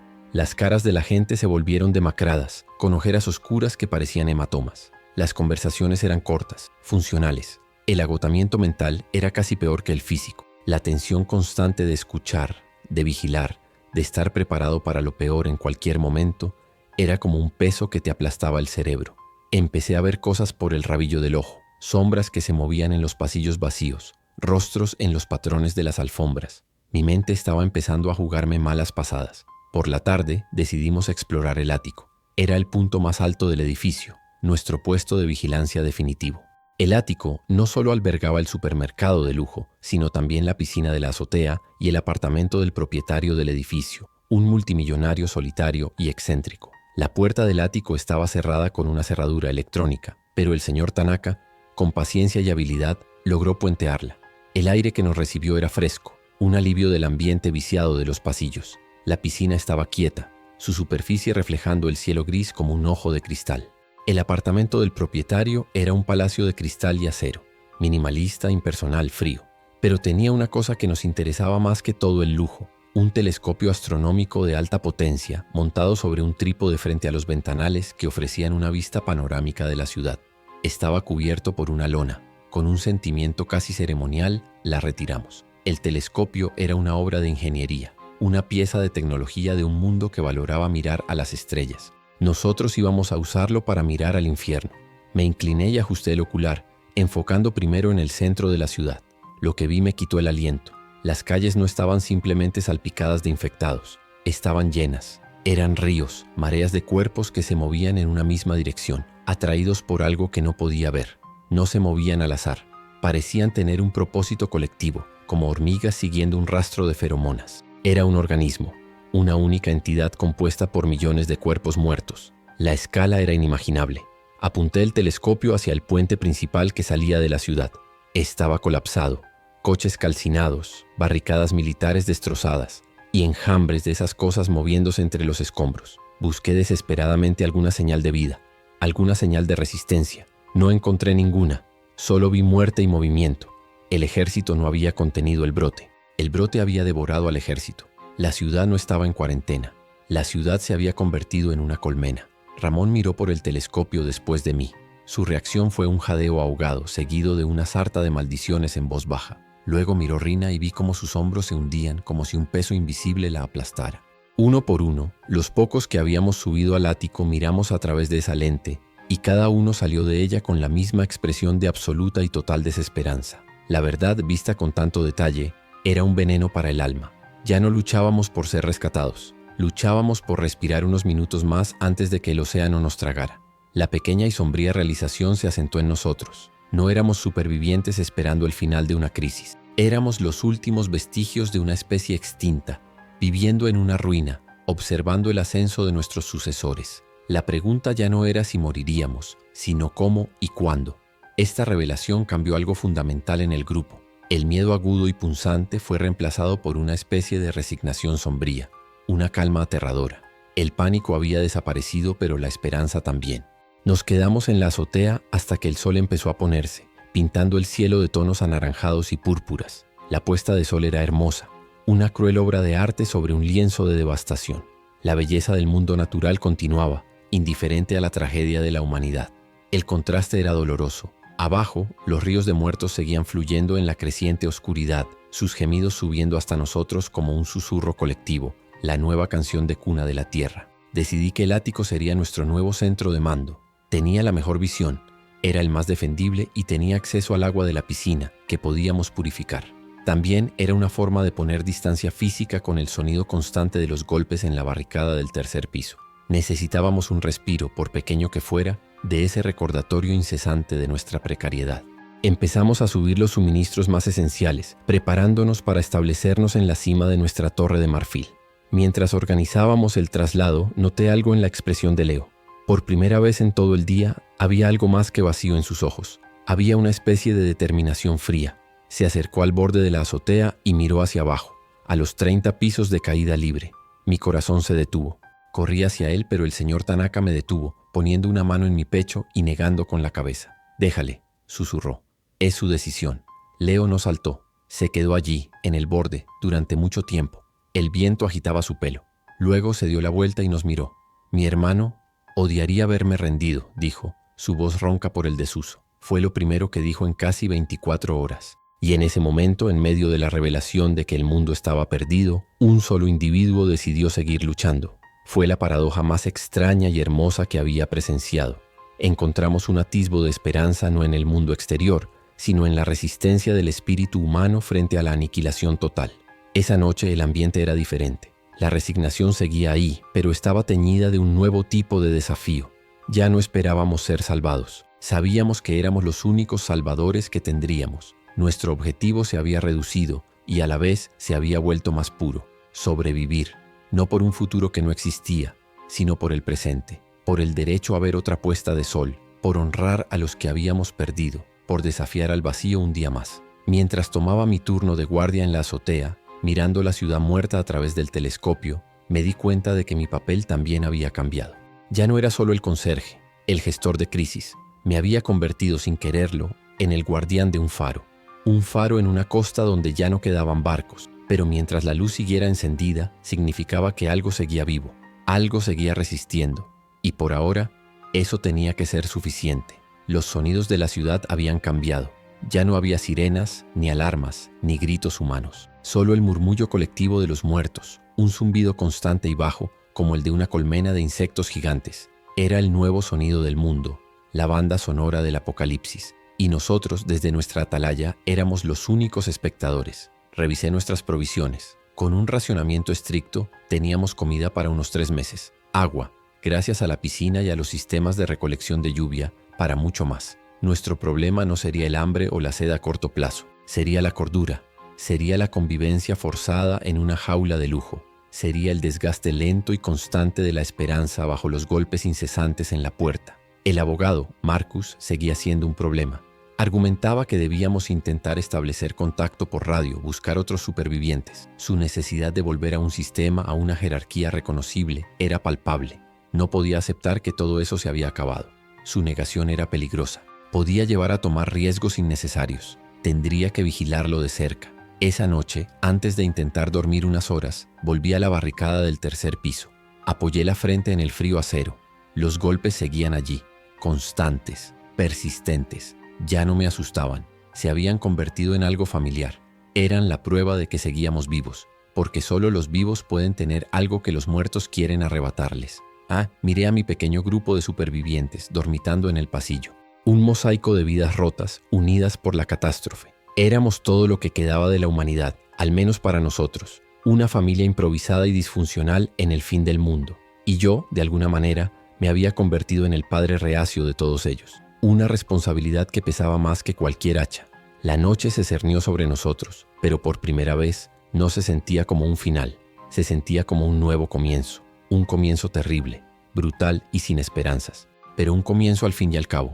El primer día del resto de nuestras vidas. Y estábamos decididos a que fueran tantas como fuera posible. Apagué la cámara. No había nada más que decir. Solo quedaba vivir, o intentarlo. Un día a la vez, una barricada a la vez, un respiro a la vez. El resto era solo silencio y la oscuridad de una ciudad que había olvidado cómo soñar. Los infectados del exterior eran una amenaza física, predecible en su simplicidad. Pero el verdadero enemigo, empecé a darme cuenta, estaba con nosotros en el pasillo. No era una persona, era la desesperación, la paranoia, el recuerdo de lo que habíamos perdido. Esa era la verdadera horda contra la que teníamos que luchar cada segundo de cada día. La luna llena se asomó entre las nubes, bañando la piscina de la azotea en una luz plateada y fantasmal. Por un instante, la escena parecía pacífica, casi hermosa. Luego recordé que esa misma luz iluminaba las calles llenas de monstruos. La belleza y el horror estaban ahora permanentemente entrelazados. No se podía tener una sin la otra. Mi último pensamiento antes de que el agotamiento finalmente me venciera fue para mis protocolos. Los había diseñado para emergencias que duraban días, no para el fin de la civilización. Eran inútiles ahora. Todas las reglas se habían roto. Solo quedaba una. No te rindas. No hoy. Quizás mañana, pero nunca hoy. Y con ese mantra me dejé caer en un sueño inquieto y sin sueños. Los días que siguieron se fundieron en una rutina gris y monótona, marcada por el ciclo del sol y la regularidad de nuestras tareas. La vida se redujo a un conjunto de funciones básicas orientadas a un único objetivo: retrasar el final. Por la mañana purificábamos el agua de la piscina. Usábamos un sistema de filtrado improvisado que el señor Tanaka había construido con arena, carbón de los sacos de barbacoa del supermercado y varias capas de tela. El agua tenía un ligero sabor a cloro, un recordatorio químico de que estábamos bebiendo de una tumba de azulejos, pero era segura. Era vida. Cada sorbo era un pequeño acto de desafío.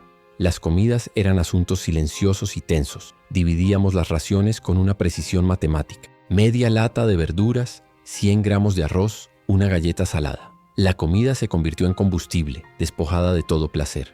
Comíamos en el gran salón del ático, con sus vistas panorámicas de la ciudad muerta. La ironía era brutal. Cenábamos en el epítome del lujo, rodeados de arte moderno y muebles de diseño, mientras nuestra civilización se extinguía a nuestros pies. El contraste era un recordatorio constante de la fragilidad de todo lo que una vez habíamos dado por sentado. El resto del día lo dedicábamos a reforzar nuestra fortaleza. Metódicamente, piso por piso, bloqueamos todas las ventanas con muebles pesados y tablones que arrancamos de los suelos de madera de algunos apartamentos. No era para evitar que los infectados entraran. Estábamos demasiado altos para eso, sino para protegernos de la amenaza de otros supervivientes. Si el hombre del 16B tenía razón y el mundo entero estaba sumido en el caos, entonces la humanidad misma se convertiría en el mayor peligro. La gente desesperada hace cosas desesperadas. Nuestro refugio, lleno de recursos, sería un premio demasiado tentador. El generador se convirtió en el corazón mecánico de nuestra existencia, y yo en su sacerdote. Cada 6 horas bajaba a los pisos superiores para comprobar sus niveles de combustible y aceite, escuchando cualquier cambio en su zumbido rítmico. Su sonido era nuestra música, el latido que mantenía a raya la oscuridad, pero era un corazón con una vida finita. El depósito de diésel del sótano del que se alimentaba era inaccesible. Estábamos funcionando con el combustible que quedaba en el tanque secundario de emergencia. Calculé que, con nuestro consumo racionado, nos quedaban unas 3 semanas de energía. Después, el silencio y la oscuridad total. La tensión psicológica era palpable. El confinamiento forzado sacaba lo peor de la gente. Pequeñas disputas por naderías se convertían en graves acusaciones. Una mirada demasiado larga, una palabra fuera de lugar, un trozo de pan que parecía ligeramente más grande que el de los demás. Todo era combustible para la paranoia. Yo mediaba en estas disputas con una paciencia gélida, pero sentía cómo la cohesión del grupo se deshilachaba, hilo a hilo. Éramos una familia al borde de un ataque de nervios colectivo. Las noches eran lo peor. Cuando el agotamiento del día daba paso al silencio, las mentes se llenaban de fantasmas. La gente lloraba en sueños. Yo mismo me despertaba empapado en sudor, con el eco de los gritos de Kenji en mis oídos, sintiendo el peso del hacha en mis manos. El horror no se quedaba en el pasado. Se filtraba en nuestro subconsciente, envenenando incluso el refugio del sueño. Nadie descansaba de verdad. Solo posponíamos el agotamiento, acumulando una deuda de cansancio que sabíamos que algún día tendríamos que pagar. Leo, sorprendentemente, se convirtió en una de nuestras mayores fortalezas. Después de su revelación en el borde de la azotea, se transformó. El dolor seguía ahí, en sus ojos, pero lo canalizó en un propósito frío. Se ofreció voluntario para los turnos de guardia más largos. Pasaba horas en el telescopio, observando las calles con una paciencia infinita, trazando mapas de los patrones de movimiento de la horda. Era como si al haber perdido todo lo que le importaba, ya no tuviera nada que temer. Su valentía, nacida de la desesperación, era a la vez inspiradora y profundamente triste. Fue durante una de mis revisiones rutinarias, una semana después de encerrarnos, cuando noté el cambio.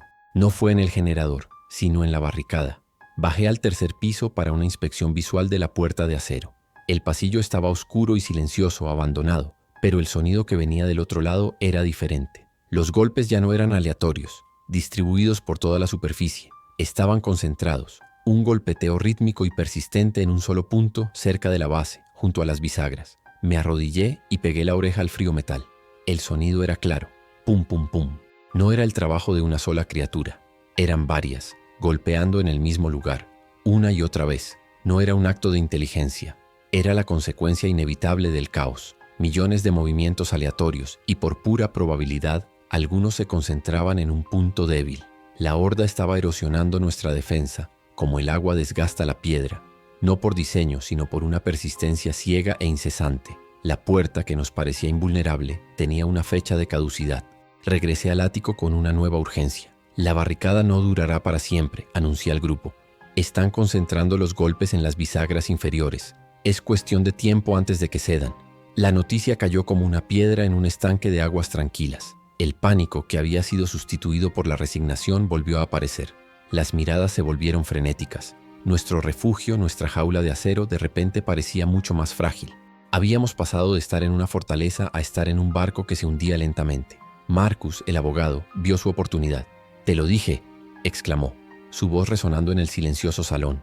«Quedarse aquí es un suicidio. Es una tumba de hormigón que se está desmoronando a nuestro alrededor. Tenemos que salir, ahora, mientras todavía tenemos fuerzas». Su voz era una mezcla de miedo y reivindicación. Había estado esperando ese momento, el momento en que mi plan mostrara su primera grieta, y ahora la estaba explotando para sembrar el pánico. Un debate acalorado estalló. La gente empezó a gritar, a tomar partido. Unos pocos, los más jóvenes y desesperados, apoyaron a Marcus. Tiene razón, no podemos morir aquí atrapados como ratas. La mayoría, sin embargo, parecía paralizada por el miedo. La idea de abrir la puerta y enfrentarse a lo que había afuera era tan aterradora como la de quedarse. Rehena intentó calmar los ánimos pidiendo unidad, pero su voz se perdió en el clamor. La frágil tregua que habíamos mantenido se había roto. «¿Salir a dónde, Marcus?», le interrumpí, mi voz cortando el ruido como un cuchillo. Me levanté y me puse frente a él. «Explícame el plan». Bajamos 30 pisos de escaleras infestadas. Salimos a unas calles que vimos con nuestros propios ojos, que son ríos de muertos. ¿Y luego qué? ¿A dónde vamos? ¿A los suburbios? ¿A otra ciudad? No hay otro sitio. Lo vimos. El mundo entero es esto. Mi lógica era fría, brutal, pero era la verdad. Su plan no era un plan, era un grito de pánico. «Cualquier cosa es mejor que esperar la muerte aquí sentados», replicó, aunque su convicción flaqueaba. «Podemos coger uno de los coches del garaje, abrirnos paso». «No llegaríamos ni a la rampa de salida», intervino Ramón, hablando por primera vez. «He visto lo que hacen. Te rodean en segundos. Un coche es solo una lata de sardinas de la que no puedes escapar». El apoyo del guardia de seguridad, un hombre que había visto la acción de cerca, silenció a algunos de los seguidores de Marcus. La discusión se prolongó durante horas, agotadora e inútil. El grupo se había dividido en dos facciones claras: los que se aferraban a la seguridad por frágil que fuera y los que estaban dispuestos a apostarlo todo a una posibilidad entre 1.000.000. Yo sabía que la división era el verdadero peligro. Un grupo unido podía sobrevivir a casi cualquier cosa. Un grupo dividido estaba condenado. Teníamos que encontrar una solución, un compromiso, o la horda de dentro nos destruiría antes que la de fuera. Para intentar calmar la situación y ganar tiempo, propuse una nueva iniciativa. «Antes de tomar cualquier decisión precipitada, necesitamos más información», dije. dirigiéndome a todos. A partir de ahora, vamos a mantener una vigilancia constante desde el telescopio, no solo de las calles, de los edificios cercanos. Buscaremos señales de otros supervivientes. Si hay otros grupos, si hay algún lugar seguro, lo encontraremos desde aquí arriba, no a ciegas en la calle. Era una pequeña concesión, una forma de darles a los partidarios de Marcus una pizca de la esperanza que anhelaban, pero anclada en la seguridad de nuestro refugio. Aceptaron a regañadientes. Establecimos un nuevo turno de vigilancia, esta vez en el telescopio. Durante los 2 días siguientes nos turnamos para escudriñar el horizonte de hormigón. Fue un trabajo desmoralizador.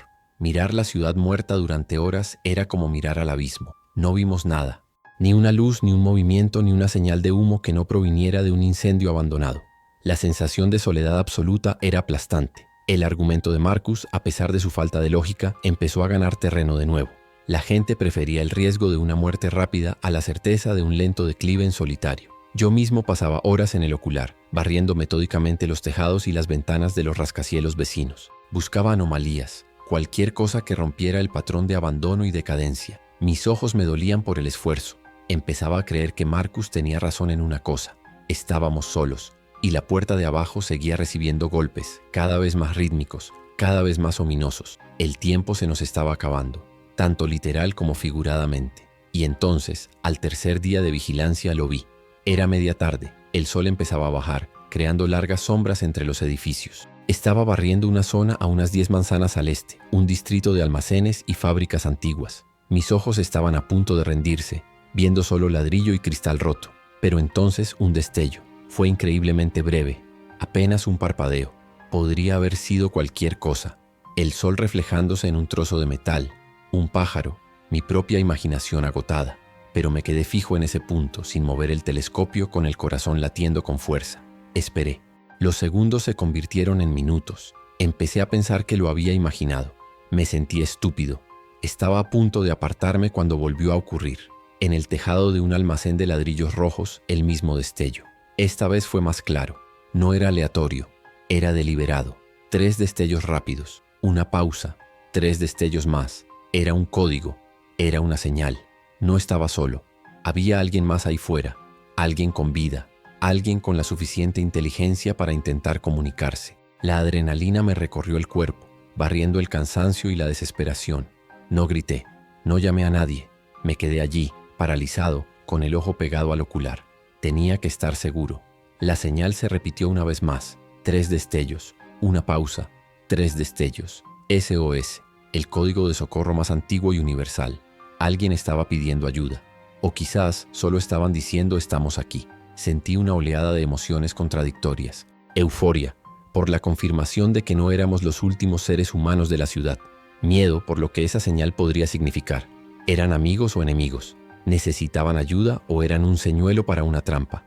Esperanza porque la posibilidad de contacto, de romper nuestro aislamiento, era como un trago de agua en el desierto. Y una terrible responsabilidad porque ahora tenía que decidir qué hacer con esta información. Decidí esperar y observar. Durante el resto de la tarde mantuve el telescopio fijo en ese tejado. No vi más señales, pero vi movimiento. Figuras humanas, pequeñas como hormigas a esa distancia, moviéndose por el tejado. Parecían estar trabajando, quizás reforzando una barricada o recogiendo agua de lluvia. Conté al menos 4 o 5. Eran reales. Eran un grupo como nosotros, sobreviviendo en su propia isla de ladrillo. La existencia de este otro grupo lo cambiaba todo. Le daba a la facción de Marcus un objetivo tangible, un destino, un lugar al que huir, pero también presentaba un riesgo incalculable. Acercarse a ellos podría significar nuestra salvación o nuestra destrucción.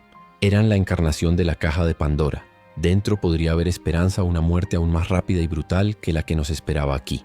Esa noche, cuando el sol se ocultó y la ciudad se sumió en la oscuridad, me enfrenté a la decisión más difícil desde el comienzo de la crisis. ¿Debía compartir lo que había visto? Si lo hacía, la presión por salir, por intentar llegar a ese almacén, sería imparable. Podría estar condenándonos a todos. Si me lo guardaba para mí, estaría condenando al grupo a la lenta desintegración y a la eventual caída de nuestra fortaleza, además de negarles la esperanza que podría mantenerlos en marcha. Me senté solo en la oscuridad de la azotea, el zumbido del generador a mis espaldas, la ciudad muerta a mis pies. El peso de 20 vidas descansaba sobre mis hombros. Cada opción era una apuesta con la muerte como croupier. Me di cuenta de que el verdadero liderazgo no consistía en tener todas las respuestas. Consistía en la voluntad de tomar una decisión que podría matar a todos los que confían en ti, y luego vivir con las consecuencias. Miré a través del telescopio una vez más hacia el tejado oscuro del almacén. No había luces, no había nada, pero sabía que estaban allí. Y ellos no sabían nada de nosotros. Éramos un fantasma en un rascacielos, observándolos desde lejos. Tenía una ventaja táctica, tenía información que ellos no tenían, pero la información, en este nuevo mundo, era un arma de doble filo. Podía salvarte o podía hacer que te mataran. La pregunta que me hice en mi primera grabación volvió a atormentarme. La elección imposible, salvar a 1 o a 10. Ahora la pregunta era diferente, pero igual de terrible. ¿Debía arriesgar la seguridad relativa de mi grupo por la posibilidad incierta de un futuro mejor con extraños? ¿O debía proteger mi jaula sabiendo que sus barrotes se estaban oxidando y que el tiempo corría en nuestra contra? Decidí que no podía tomar esa decisión solo. El secreto nos envenenaría. La única forma de sobrevivir como grupo era enfrentarnos a esto como un grupo. Al amanecer, reuniría a todos y les contaría lo que había visto. Les presentaría la elección, la esperanza y el peligro, todo en un mismo paquete. Y juntos decidiríamos si abrir la caja o dejarla cerrada para siempre. Sería el momento de la verdad para nuestra pequeña y fracturada comunidad. Mientras la luna pálida ascendía, tracé un mapa mental de la ruta hasta el almacén. Calles anchas, callejones estrechos, puntos ciegos, posibles hordas. La mente del planificador nunca descansaba. Aunque decidiéramos quedarnos, tenía que saber cómo salir. Siempre hay que tener una ruta de escape, incluso si conduce a un lugar tan peligroso como el que intentas abandonar. El sonido de los golpes en la puerta del tercer piso parecía haberse desvanecido, reemplazado por el latido de mi propio corazón. El enemigo ya no estaba solo en la puerta, estaba a 10 manzanas de distancia, en un tejado, y también estaba en la mente de cada uno de nosotros. La batalla por el edificio había terminado. Ahora comenzaba la batalla por el futuro, por pequeño y sombrío que fuera. Me di cuenta de que por primera vez en días no estaba pensando solo en sobrevivir, estaba pensando en avanzar. Era una distinción sutil pero fundamental. Sobrevivir es pasivo, avanzar es activo. Y en esa simple palabra encontré una fuerza que no sabía que aún poseía. La decisión estaba tomada. No nos quedaríamos a esperar el fin. Íbamos a enfrentarlo, de una forma u otra. Apagué la cámara. Era hora de prepararse para la reunión más importante de nuestras vidas. Tenía que elegir mis palabras con cuidado. Tenía que presentar la situación no como una sentencia de muerte o un billete de lotería, sino como lo que era, una opción. La primera opción real que habíamos tenido desde que el mundo se acabó. Y la libertad de elegir, descubrí, era más aterradora que cualquier prisión. Miré a la ciudad por última vez. Ya no parecía solo una tumba, parecía un tablero de ajedrez. Y nosotros éramos una de las piezas. Una pieza muy pequeña y frágil, sí, pero todavía estábamos en el juego. Y mientras estás en el juego, siempre tienes una oportunidad, por pequeña que sea. La noche se sintió diferente.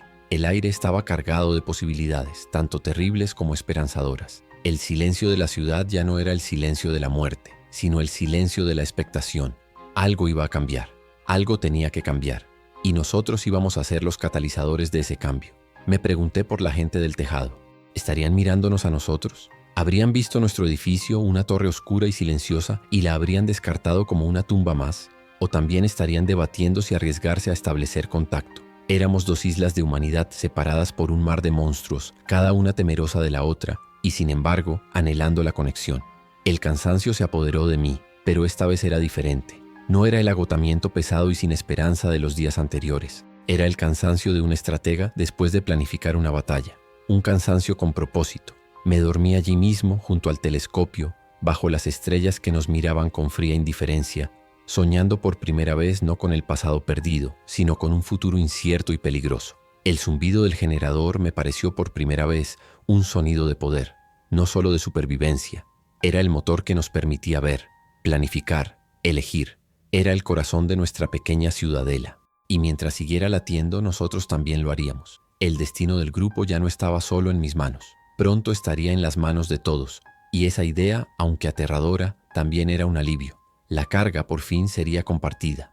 Y una carga compartida, incluso la de decidir entre la vida y la muerte, siempre es más ligera. El amanecer llegó con una lentitud exasperante, sus rayos grises filtrándose en el lujoso salón del ático y encontrándonos ya despiertos. Nadie había dormido bien.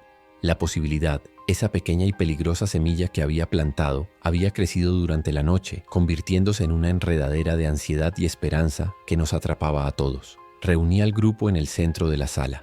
Éramos 20 almas en total, un microcosmos de la ciudad que habíamos perdido. Sus rostros eran un mapa del cansancio y el miedo, pero en sus ojos vi una nueva chispa, la de la atención. Por primera vez en días no estaban simplemente existiendo, estaban esperando. Comencé a hablar, mi voz tranquila y mesurada, esforzándome por proyectar una calma que no sentía. Primero, les expuse la cruda realidad de nuestra situación, sin adornos. Les hablé de los golpes concentrados en la puerta de acero, de la erosión, del tiempo finito que le quedaba a nuestra barricada. Les expliqué el problema del combustible del generador, la cuenta atrás hacia la oscuridad y el silencio. Pinté un cuadro de nuestro futuro si no hacíamos nada, una muerte lenta y segura en una jaula de oro. Vi cómo el pánico volvía a aflorar en algunos rostros y supe que tenía que darles el siguiente dato rápidamente. Pero no estamos sin opciones, continué, haciendo una pausa para que el peso de mis palabras se asentara. Huir a ciegas es un suicidio, lo sabemos, pero puede que no tengamos que ir a ciegas. Entonces les conté lo del telescopio. Les describí el tejado del almacén, las figuras humanas y, lo más importante, la señal. 3 destellos, una pausa, 3 destellos, SOS. Les conté que había observado durante horas, que era un grupo organizado, no un encuentro casual. El silencio en la sala era tan profundo que podía oír el zumbido de la electricidad en las paredes. La reacción fue una explosión contenida. Un murmullo recorrió el grupo, una mezcla de asombro, incredulidad y un miedo casi eléctrico. Marcus fue el primero en hablar, como esperaba. Lo sabía. Hay gente ahí fuera. Es nuestra oportunidad. Tenemos que irnos ya. Su voz era triunfante, pero también temblorosa. La esperanza lo había vuelto imprudente. Otros, sin embargo, eran más cautelosos. Fue el señor Tanaka quien expresó la preocupación de la mayoría. ¿Y si son hostiles?, preguntó, su voz grave y tranquila. ¿Y si han agotado sus recursos y ven nuestro edificio como un premio que conquistar? La pregunta flotó en el aire, cargada de un veneno terrible. La idea de que la mayor amenaza ya no fueran los muertos, sino otros vivos, era un horror de un tipo diferente. Dividió la habitación al instante. El debate que siguió fue más intenso y desesperado que el anterior.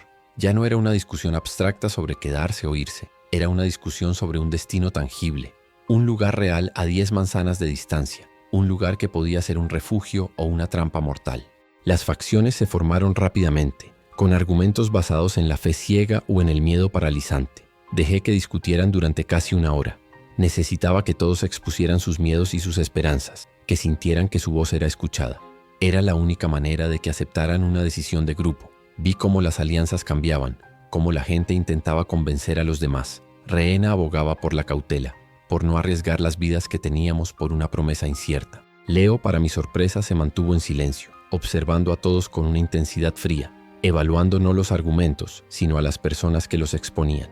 Su juicio parecía haberse afilado con el dolor. Finalmente, cuando el debate empezó a girar en círculos, intervine. Ambas partes tienen razón, dije, captando la atención de todos. Marcus tiene razón en que no podemos quedarnos aquí para siempre. Y el señor Tanaka tiene razón en que no podemos lanzarnos a ciegas a los brazos de extraños. Por eso no vamos a hacer ninguna de las dos cosas. Les propuse el término medio, la solución lógica que había ideado durante la noche. No vamos a ir a ninguna parte, todavía no. Primero, vamos a hablar con ellos. La idea de establecer comunicación pareció calmar a la mayoría. Era un plan de acción, algo que hacer, pero sin el riesgo mortal de abandonar el edificio. Usaremos una señal para responder, expliqué. Les haremos saber que los hemos visto. Les haremos preguntas sencillas. Intentaremos averiguar quiénes son antes de tomar cualquier decisión. Era un plan basado en la inteligencia, no en el pánico. Un plan que ofrecía la posibilidad de recompensa con un riesgo calculado. Era la única opción que podía unir de nuevo al grupo. Sometí el plan a votación. No era una verdadera democracia. Si se oponían, no tenía un plan B.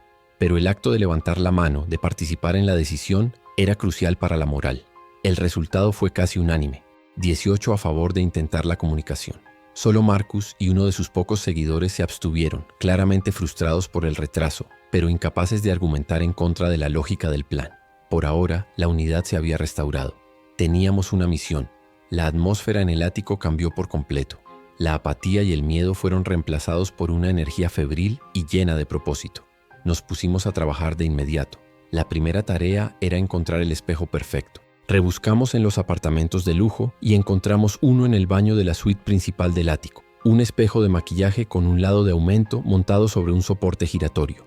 Era pesado, estable y lo suficientemente grande como para lanzar un reflejo potente. Con cuidado lo desmontamos y lo subimos a la azotea. La siguiente tarea fue desarrollar un código.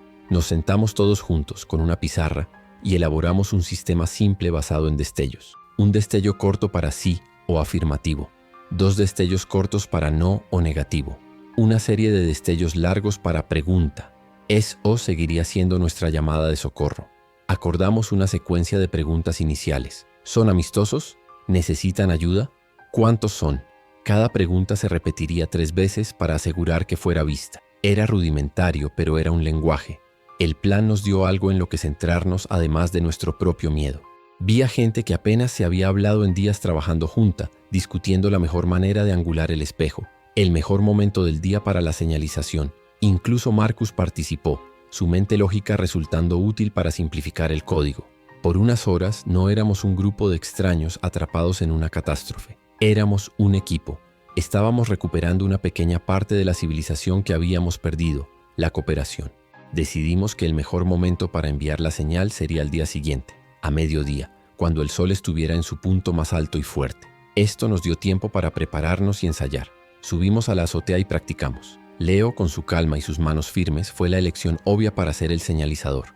Yo estaría a su lado con unos prismáticos, observando la respuesta. Ramón se colocaría en el extremo opuesto del tejado con el único rifle que teníamos, vigilando los alrededores. No sabíamos si la señal podría atraer una atención no deseada. La noche antes de la señal fue la más larga de todas. La tensión era casi insoportable. Nadie hablaba de otra cosa. Las especulaciones eran infinitas. ¿Serían un grupo de militares? ¿Médicos de un hospital cercano? ¿O simples supervivientes como nosotros? La esperanza era una droga peligrosa.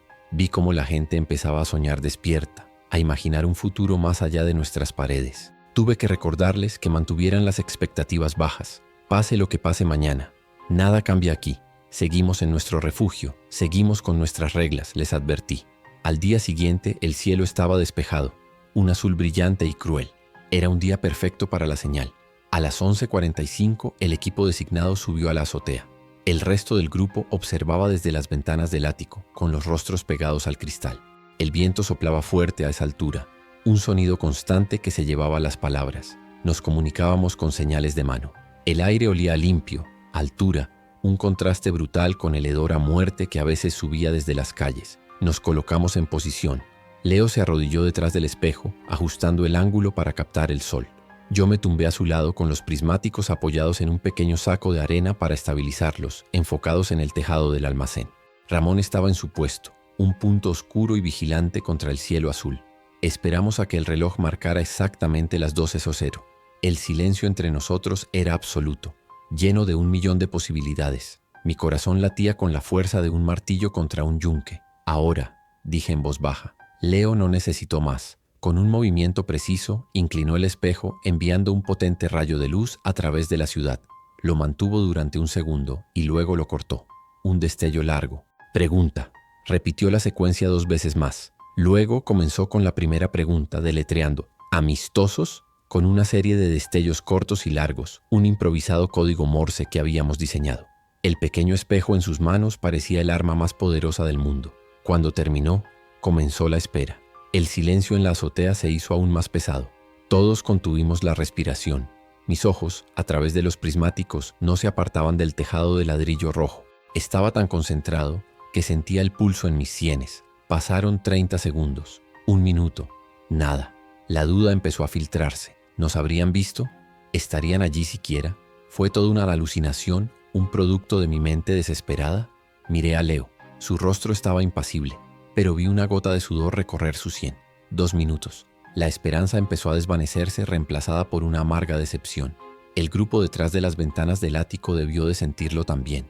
La energía se estaba disipando. Quizás nos habíamos equivocado. Quizás no había nadie. O quizás nos estaban ignorando deliberadamente. Esa idea era casi peor. Una vez más, le susurré a Leo. Envía la señal de saludo, solo para que sepan que estamos aquí. Asintió y preparó el espejo de nuevo. Justo cuando iba a enviar el destello, lo vi. Un parpadeo, pequeño, casi imperceptible. Venía del borde del tejado del almacén. «¡Espera!», grité. Me apreté los prismáticos contra los ojos, ajustando el enfoque con dedos temblorosos. Allí estaba de nuevo, un único y deliberado destello, corto y claro, seguido tras una pausa por otro, y otro más, una secuencia que se repetía. Un solo destello corto. Sí, afirmativo. Mi corazón dio un vuelco. No solo nos habían visto, nos habían respondido. «Responden», grité al resto del equipo. Un grito ahogado de alivio vino de Ramón. Leo se giró para mirarme, y por primera vez en semanas vi algo en sus ojos que no era dolor ni vacío. Era una chispa de asombro. Detrás de nosotros, a través de las ventanas del ático, pude oír los gritos de júbilo y alivio del resto del grupo. El sonido fue la liberación de semanas de miedo y tensión acumulados. El contacto se había establecido. No estábamos solos. La respuesta del otro grupo continuó. Después de la serie de sí, hicieron una pausa y luego enviaron una nueva señal. Un destello largo. Pregunta. Estaban siguiendo nuestro protocolo. Estaban hablando nuestro idioma. Están preguntando algo, dije, mi mente corriendo a toda velocidad. Nos estaban devolviendo la pregunta. Querían saber si nosotros éramos amistosos. La cautela era mutua. Era una buena señal. Significaba que eran inteligentes, que eran precavidos. Sin dudarlo, le di la orden a Leo. Responde. Un destello. Sí. Leo, con una nueva confianza, envió el rayo de luz a través de la ciudad. Nuestra respuesta fue instantánea y clara. Sí, somos amistosos. Era el comienzo de la conversación más importante de la historia de la humanidad, o al menos de la nuestra. Una conversación llevada a cabo con luz solar y espejos, a través de 10 manzanas de una ciudad muerta, entre dos grupos de extraños que eran, a la vez, la mayor esperanza y el mayor peligro del otro. Después de nuestra respuesta, hubo una larga pausa. Esta vez no se sentía como una espera ansiosa, sino como una deliberación. Podía imaginarlos al otro lado, en su tejado, discutiendo, debatiendo, decidiendo su próximo movimiento, exactamente como habíamos hecho nosotros. Estábamos en un tenso y silencioso baile de diplomacia postapocalíptica. Cada señal, cada pausa estaba cargada de significado. Finalmente su respuesta llegó. No fue una pregunta, fue una declaración. Usando el código que habíamos establecido, empezaron a deletrear una palabra. L-E-N-T-A-M-E-N-T-E. La deletreé en voz alta mientras Leo la cantaba. S-A-N-G-R-E. La palabra se quedó flotando en el aire. Sangre. ¿Qué significaba? ¿Estaban heridos? ¿Necesitaban sangre? Luego vino la siguiente palabra. M-A-L-A. Sangre mala. El significado me golpeó como un puñetazo en el estómago. Sangre mala, repetí. Mi voz apenas un susurro. No se referían a un grupo sanguíneo. Se referían a la infección. Estaban preguntando, de la forma más directa y brutal que su limitado código les permitía, si teníamos sangre mala, si teníamos infectados entre nosotros, si habíamos sido mordidos. Era la pregunta más importante que se podía hacer en este nuevo mundo. Una pregunta de vida o muerte. Su cautela era extrema. No se fiaban de una simple respuesta de sí, somos amistosos. Necesitaban una garantía. El peso de la respuesta recayó sobre mí. Podíamos mentir. ¿Cómo lo sabrían?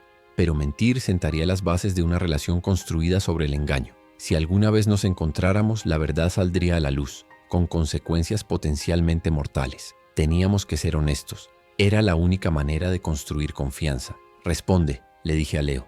2 destellos. No. Nuestra conciencia estaba limpia en ese aspecto. Nadie en nuestro grupo había sido mordido o arañado. Éramos, hasta donde sabíamos, sangre buena. Leo envió la señal. 2 destellos cortos y nítidos. No. La respuesta fue clara. Mientras la luz viajaba por la ciudad, sentí que habíamos pasado una especie de prueba. Habíamos respondido a la pregunta más difícil con honestidad. Ahora la pelota estaba en su tejado. Su reacción a nuestra respuesta nos diría todo lo que necesitábamos saber sobre qué tipo de personas eran. Si nos creían, podríamos tener una oportunidad. Si no, entonces sabríamos que no se podía confiar en ellos. La espera que siguió fue la más tensa de todas. Toda nuestra relación futura dependía de su próximo destello. Si respondían con hostilidad o con silencio, la puerta de la esperanza que se había abierto se cerraría de golpe. Miré a Ramón. Él también lo entendía. Su mano descansaba sobre el rifle, su rostro tenso. Estábamos ofreciendo confianza, pero estábamos preparados para la traición. Era la única forma de sobrevivir. Y entonces su respuesta final llegó. No fue una pregunta, ni una sola palabra. Fue una serie de números. Primero un 1, luego un 5, 15, y después una pregunta. ¿Y ustedes? Me quedé atónito. No solo nos habían creído, sino que habían respondido con la información más valiosa que podían compartir. El tamaño de su grupo. Era un gesto de confianza sin precedentes. Nos estaban diciendo somos 15. Confiamos en vosotros lo suficiente como para deciros cuántos somos. Ahora responded con la misma honestidad. 20, dije en voz alta tanto para mí como para Leo. Diles que somos 20. Leo empezó a enviar los números con los destellos. Mientras lo hacía, una sensación que no había sentido en mucho tiempo me invadió. No era esperanza, era algo más sólido. Era la sensación de conexión. Habíamos encontrado a otros, habíamos hablado con ellos, habíamos intercambiado información vital. Por primera vez desde que el mundo se acabó, no estábamos completamente solos. Después de enviar nuestro número, el otro grupo envió una última señal. No fue una pregunta ni una declaración, fue una orden, o quizás una invitación. Deletrearon una sola palabra, M-A-N-A, y luego, silencio. El sol empezó a bajar, debilitando la fuerza de las señales. La conversación había terminado por hoy. Mañana. Algo pasaría mañana. Nos habían dejado con una promesa y 1.000.000 de preguntas sin respuesta. Nos retiramos de la azotea en un estado de euforia y pánico. La noticia de la conversación se extendió por el grupo como un incendio. La gente estaba emocionada, aterrorizada, esperanzada. La idea de mañana se convirtió en el centro de nuestro universo. ¿Qué querían? ¿Propondrían un encuentro? ¿Una alianza? ¿O sería un ultimátum? La incertidumbre era casi peor que la ignorancia de antes. Esa noche nadie pudo pensar en otra cosa. El grupo se reunió de nuevo, esta vez no para discutir, sino para planificar. ¿Qué haríamos si proponían un encuentro? ¿Quién iría? ¿Cuántos? ¿Qué armas llevaríamos? La conversación que antes era divisiva ahora era colaborativa. El enemigo externo, o el potencial aliado, nos había unido contra la incertidumbre. Marcus estaba exultante, viendo su deseo de acción a punto de hacerse realidad. Yo seguía siendo cauteloso. No asumiremos nada, les dije, tratando de moderar el entusiasmo. Mañana escucharemos lo que tienen que decir. Nada más. No haremos ningún movimiento precipitado. Podría ser una trampa. Podrían estar llevándonos a una emboscada para robarnos los recursos. Mi pesimismo era un ancla necesaria para evitar que nuestra pequeña balsa de esperanza se dejara llevar por la corriente. Pasé la noche en el telescopio, observando el tejado del almacén. No vi nada, por supuesto, solo la oscuridad. Pero me sentía conectado a ese punto en la distancia. Éramos 2 fuegos solitarios en una noche infinita. Y mañana íbamos a decidir si juntar nuestras llamas o dejar que el viento las apagara por separado. El destino de 20 personas en mi edificio y de 15 en un almacén pendía de la luz del sol de la mañana. El zumbido del generador me sonaba diferente. Antes era el sonido de la supervivencia. Ahora sonaba como un temporizador, contando las horas que nos quedaban para tomar la decisión más importante de nuestras vidas. La barricada del 3er piso y sus golpes incesantes parecían un problema lejano, casi insignificante. Habíamos encontrado un problema mucho mayor. Habíamos encontrado a otras personas. Mientras el primer indicio de luz aparecía en el horizonte, me di cuenta de la ironía. Habíamos pasado semanas temiendo al mundo exterior. Ahora nuestra mayor esperanza y nuestro mayor miedo provenían de él. El apocalipsis nos había quitado todo, pero nos había dado una última y terrible lección. Y el sol estaba saliendo para iluminar el camino, sin importar cuál eligiéramos. La cámara grababa mi rostro cansado, iluminado por la luz del amanecer. La historia estaba a punto de dar un nuevo giro, y no tenía ni idea de si sería hacia la salvación o hacia una aniquilación aún más rápida. El sol de la mañana siguiente nos encontró en la azotea, en nuestros puestos, esperando. El aire era frío y la tensión tan densa que se podía cortar con un cuchillo. Cada uno de nosotros estaba perdido en sus propios pensamientos, imaginando los futuros posibles que nacerían de la próxima señal. A las 2 en punto, como un reloj, el destello llegó desde el tejado del almacén. No hubo preámbulos. Empezaron a deletrear su mensaje, y con cada letra de luz nuestro destino se iba sellando. Yo traducía en voz alta, mi voz sonando extraña y distante en la quietud de la azotea. El mensaje fue largo y complejo. Deletrearon: generador muriendo, comida baja. Necesitamos vuestro edificio, lugar alto, seguro.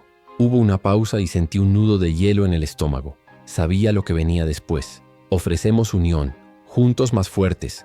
Aceptad o lo tomaremos. La última frase fue como una bofetada. No era una invitación, era un ultimátum. La diplomacia había terminado. Eran piratas, no peregrinos. Decidid al atardecer, concluyeron. Y luego, el tejado del almacén quedó en silencio, dejándonos con su amenaza envenenada suspendida en el aire. El grupo estalló. Fue la peor discusión hasta la fecha. Una fractura violenta y definitiva. Marcus y su facción lo vieron como la única salida. Es perfecto, Nos necesitan y nosotros los necesitamos a ellos. 15 luchadores más. Podemos defender este lugar para siempre si nos unimos. Su desesperación le había vuelto ciego al velo de la amenaza. No veía que no nos ofrecían ser socios, sino súbditos. Quería cambiar una jaula por otra, creyendo que unos barrotes compartidos eran más seguros. El señor Tanaka y Rina lideraron la oposición. «Es un suicidio, Mick», me dijo Tanaka, su voz grave y seria. «Quieren el edificio, no a nosotros. En el momento en que les abramos la puerta, perderemos todo el control. Seremos sus prisioneros, o peor, superan en número a nuestros combatientes. Es una invasión, no una alianza». Rena estaba de acuerdo, sus ojos llenos de miedo. «No podemos confiar en gente que nos amenaza. ¿Qué clase de comunidad empieza con una pistola en la cabeza?» Tenían razón. La primera ley del Nuevo Mundo se acababa de revelar ante nosotros. La desesperación convierte a los hombres buenos en monstruos. El grupo estaba irremediablemente dividido, casi por la mitad. La discusión se volvió agria, personal. Se lanzaron acusaciones de cobardía, de imprudencia. Vi amistades forjadas en el crisol de la primera noche hacerse añicos en cuestión de minutos. Estábamos al borde de la violencia interna. Un voto no resolvería nada, solo formalizaría la ruptura y llevaría al caos. Sabía que tenía que tomar una decisión, una que nadie más podía tomar. Una decisión que me convertiría en un salvador para unos y en un tirano para otros. Dejé que discutieran hasta que se agotaron, hasta que solo quedó un silencio hostil. Entonces me puse en pie. «Marcus tiene razón», dije, y la sorpresa silenció la sala. Vi la confusión en el rostro de Tanaka, la decepción en el de Rina. «Nuestra única oportunidad es unirnos. Son más.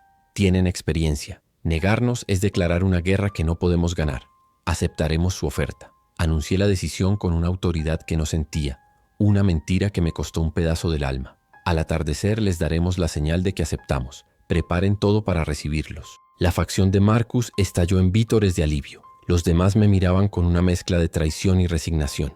Había elegido un bando, o eso creían ellos. Mientras el grupo se dispersaba, unos para celebrar y otros para lamentarse, llamé a un lado a las 4 personas en las que sabía que podía confiar ciegamente: Ramón, Tanaka, Rena y Leo.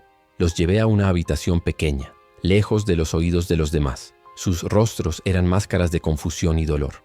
«¿Cómo has podido, Mick?», me preguntó Rina, su voz quebrada. «Porque es un engaño», les dije en voz baja, y vi cómo sus expresiones cambiaban de la decepción a la incredulidad. «Nunca vamos a abrirles esa puerta. Vamos a hacer exactamente lo que ellos esperan que no hagamos. Vamos a usar su amenaza a nuestro favor». Les expliqué mi verdadero plan, el plan desesperado, arriesgado y moralmente monstruoso que se había formado en mi mente. Les diremos que sí, vendrán hacia aquí, y su viaje a través de 10 manzanas de una ciudad infestada no será un paseo. Atraerán a cada infectado en kilómetros a la redonda. Crearán una distracción, susurró Leo, sus ojos brillando con una comprensión fría. Una ola de muertos que se moverá hacia ellos, asentí. Exacto. Y mientras la horda está ocupada con ellos, mientras la atención de la ciudad se centra en esa batalla, nosotros saldremos, no por la puerta principal, por la salida de emergencia del oeste, en el segundo piso. Nos moveremos en la dirección opuesta. Mientras ellos luchan por tomar nuestro edificio, nosotros lo abandonaremos para siempre. Usaremos su ataque como nuestra cobertura para escapar. El silencio en la habitación fue absoluto. Podían ver la lógica brutal del plan, y también su terrible coste moral. Estábamos planeando usar a 15 seres humanos como cebo para salvar nuestras propias vidas. «Es la única manera», dije, intentando convencerlos y a la vez a mí mismo. «Es ellos o nosotros, y yo elijo a nosotros». Uno por uno asintieron. No con entusiasmo, sino con la sombría aceptación de los condenados. Se habían convertido en mis cómplices en un acto de traición masiva por el bien mayor de nuestro pequeño grupo. Las siguientes horas fueron un ejercicio de engaño y preparación febril. En público supervisé los preparativos para recibir a nuestros aliados. Racionamos comida para un banquete de bienvenida. Despejamos un área para que durmieran. Marcus estaba pletórico, dirigiendo a la gente con un entusiasmo ciego. Mientras tanto, mi equipo secreto trabajaba en las sombras. Preparamos mochilas ligeras, agua, comida rica en proteínas, suministros médicos básicos, munición. Cada gramo contaba. No estábamos construyendo un futuro, estábamos comprando unas cuantas horas más de vida. El señor Tanaka y Ramón bajaron en secreto al segundo piso y despejaron la ruta de escape, asegurándose de que la escalera de incendios exterior era estable. Rena preparó kits de trauma individuales. Leo estudió los mapas de la ciudad que había encontrado, trazando una ruta a través de callejones y tejados, una ruta que nos alejaría de la carnicería que estábamos a punto de provocar. El plan era una maquinaria compleja y terrible, y cada uno de nosotros era una pieza esencial. Al atardecer subí a la azotea con Leo. El resto del grupo observaba desde las ventanas, esperando el momento que creían que sería su salvación. El sol poniente teñía el cielo de un rojo sangriento, un presagio perfecto para lo que estaba por venir. Miré a Leo. Estaba pálido, pero su mano en el espejo era firme. «Hazlo», le dije, y él envió la señal a través de la ciudad moribunda. Un único destello corto y claro. Sí, la trampa estaba activada. Esperamos y observamos. Unos 20 minutos después, vimos movimiento en el tejado del almacén. Usando los prismáticos vi cómo el grupo descendía, desapareciendo en las sombras de su edificio. La suerte estaba echada. Volví al interior y me dirigí a todos. «Ya vienen. Tardarán al menos un par de horas. Descansen mientras puedan. Nos espera una larga noche». La mentira me salía con una facilidad que me asustaba. Me había convertido en un buen actor. O quizás el mundo me había convertido en esto. Reuní a mi equipo secreto. «Es la hora». Le pasé a Marcus y a sus seguidores información falsa, diciéndoles que vigilaran la entrada este mientras yo aseguraba el perímetro oeste. Cayeron en el anzuelo por completo. Mientras ellos se preparaban para una bienvenida, nosotros nos preparábamos para una despedida. Guié a todo el grupo, a los que sabían la verdad y a los que no, hacia la escalera de servicio, bajo el pretexto de establecer una segunda línea de defensa. El engaño se mantenía. Llegamos a la salida de emergencia del segundo piso. Fue entonces cuando los que no sabían la verdad se dieron cuenta. «¿Qué estamos haciendo, Mick?» «Las reuniones en el vestíbulo», preguntó una mujer con la voz llena de confusión. Fue entonces cuando el sonido de la ciudad empezó a cambiar. Lejos, en el este, oímos los primeros disparos, luego gritos, luego el rugido creciente de una horda masiva, mucho más grande que la que teníamos bajo nuestros pies. La distracción había comenzado. Nuestros salvadores Sebo habían encontrado a su comité de bienvenida. «El plan ha cambiado», dije, mi voz no dejando lugar a la discusión. «Nos vamos ahora». Abrí la puerta que daba a la escalera de incendios. El aire frío de la noche nos golpeó. «Confíen en mí si quieren vivir. No hay tiempo para preguntas. Muévanse». El pánico y la confusión en sus rostros fue terrible de ver, pero el sonido de la batalla lejana era un argumento más persuasivo que cualquier palabra mía. Empezaron a bajar uno por uno a la oscuridad. Me quedé el último. Antes de salir me di la vuelta y miré por el pasillo del edificio que había sido mi mundo, mi fortaleza, mi tumba, el zumbido de las luces de emergencia, el olor a polvo y a miedo. Lo dejé todo atrás. Di un último vistazo a la puerta de acero del tercer piso todavía resistiendo y sentí una extraña punzada de gratitud. Nos había dado el tiempo que necesitábamos para convertirnos en los monstruos que teníamos que ser para sobrevivir. Bajé la escalera de incendios, el metal crujiendo bajo mis pies. Abajo, en el callejón, mi grupo se apiñaba, sus rostros vueltos hacia mí, buscando liderazgo, buscando respuestas que no podía darles. Miré hacia el este. El cielo nocturno parpadeaba con el resplandor de los disparos y quizás de alguna explosión. Los gritos humanos eran débiles, casi ahogados por el rugido de miles de infectados. Estaban siendo masacrados, y su muerte era el precio de nuestra huida. Nos movimos. En silencio, como fantasmas, nos deslizamos por los callejones oscuros, alejándonos de nuestro hogar, de nuestra trampa, de nuestro crimen.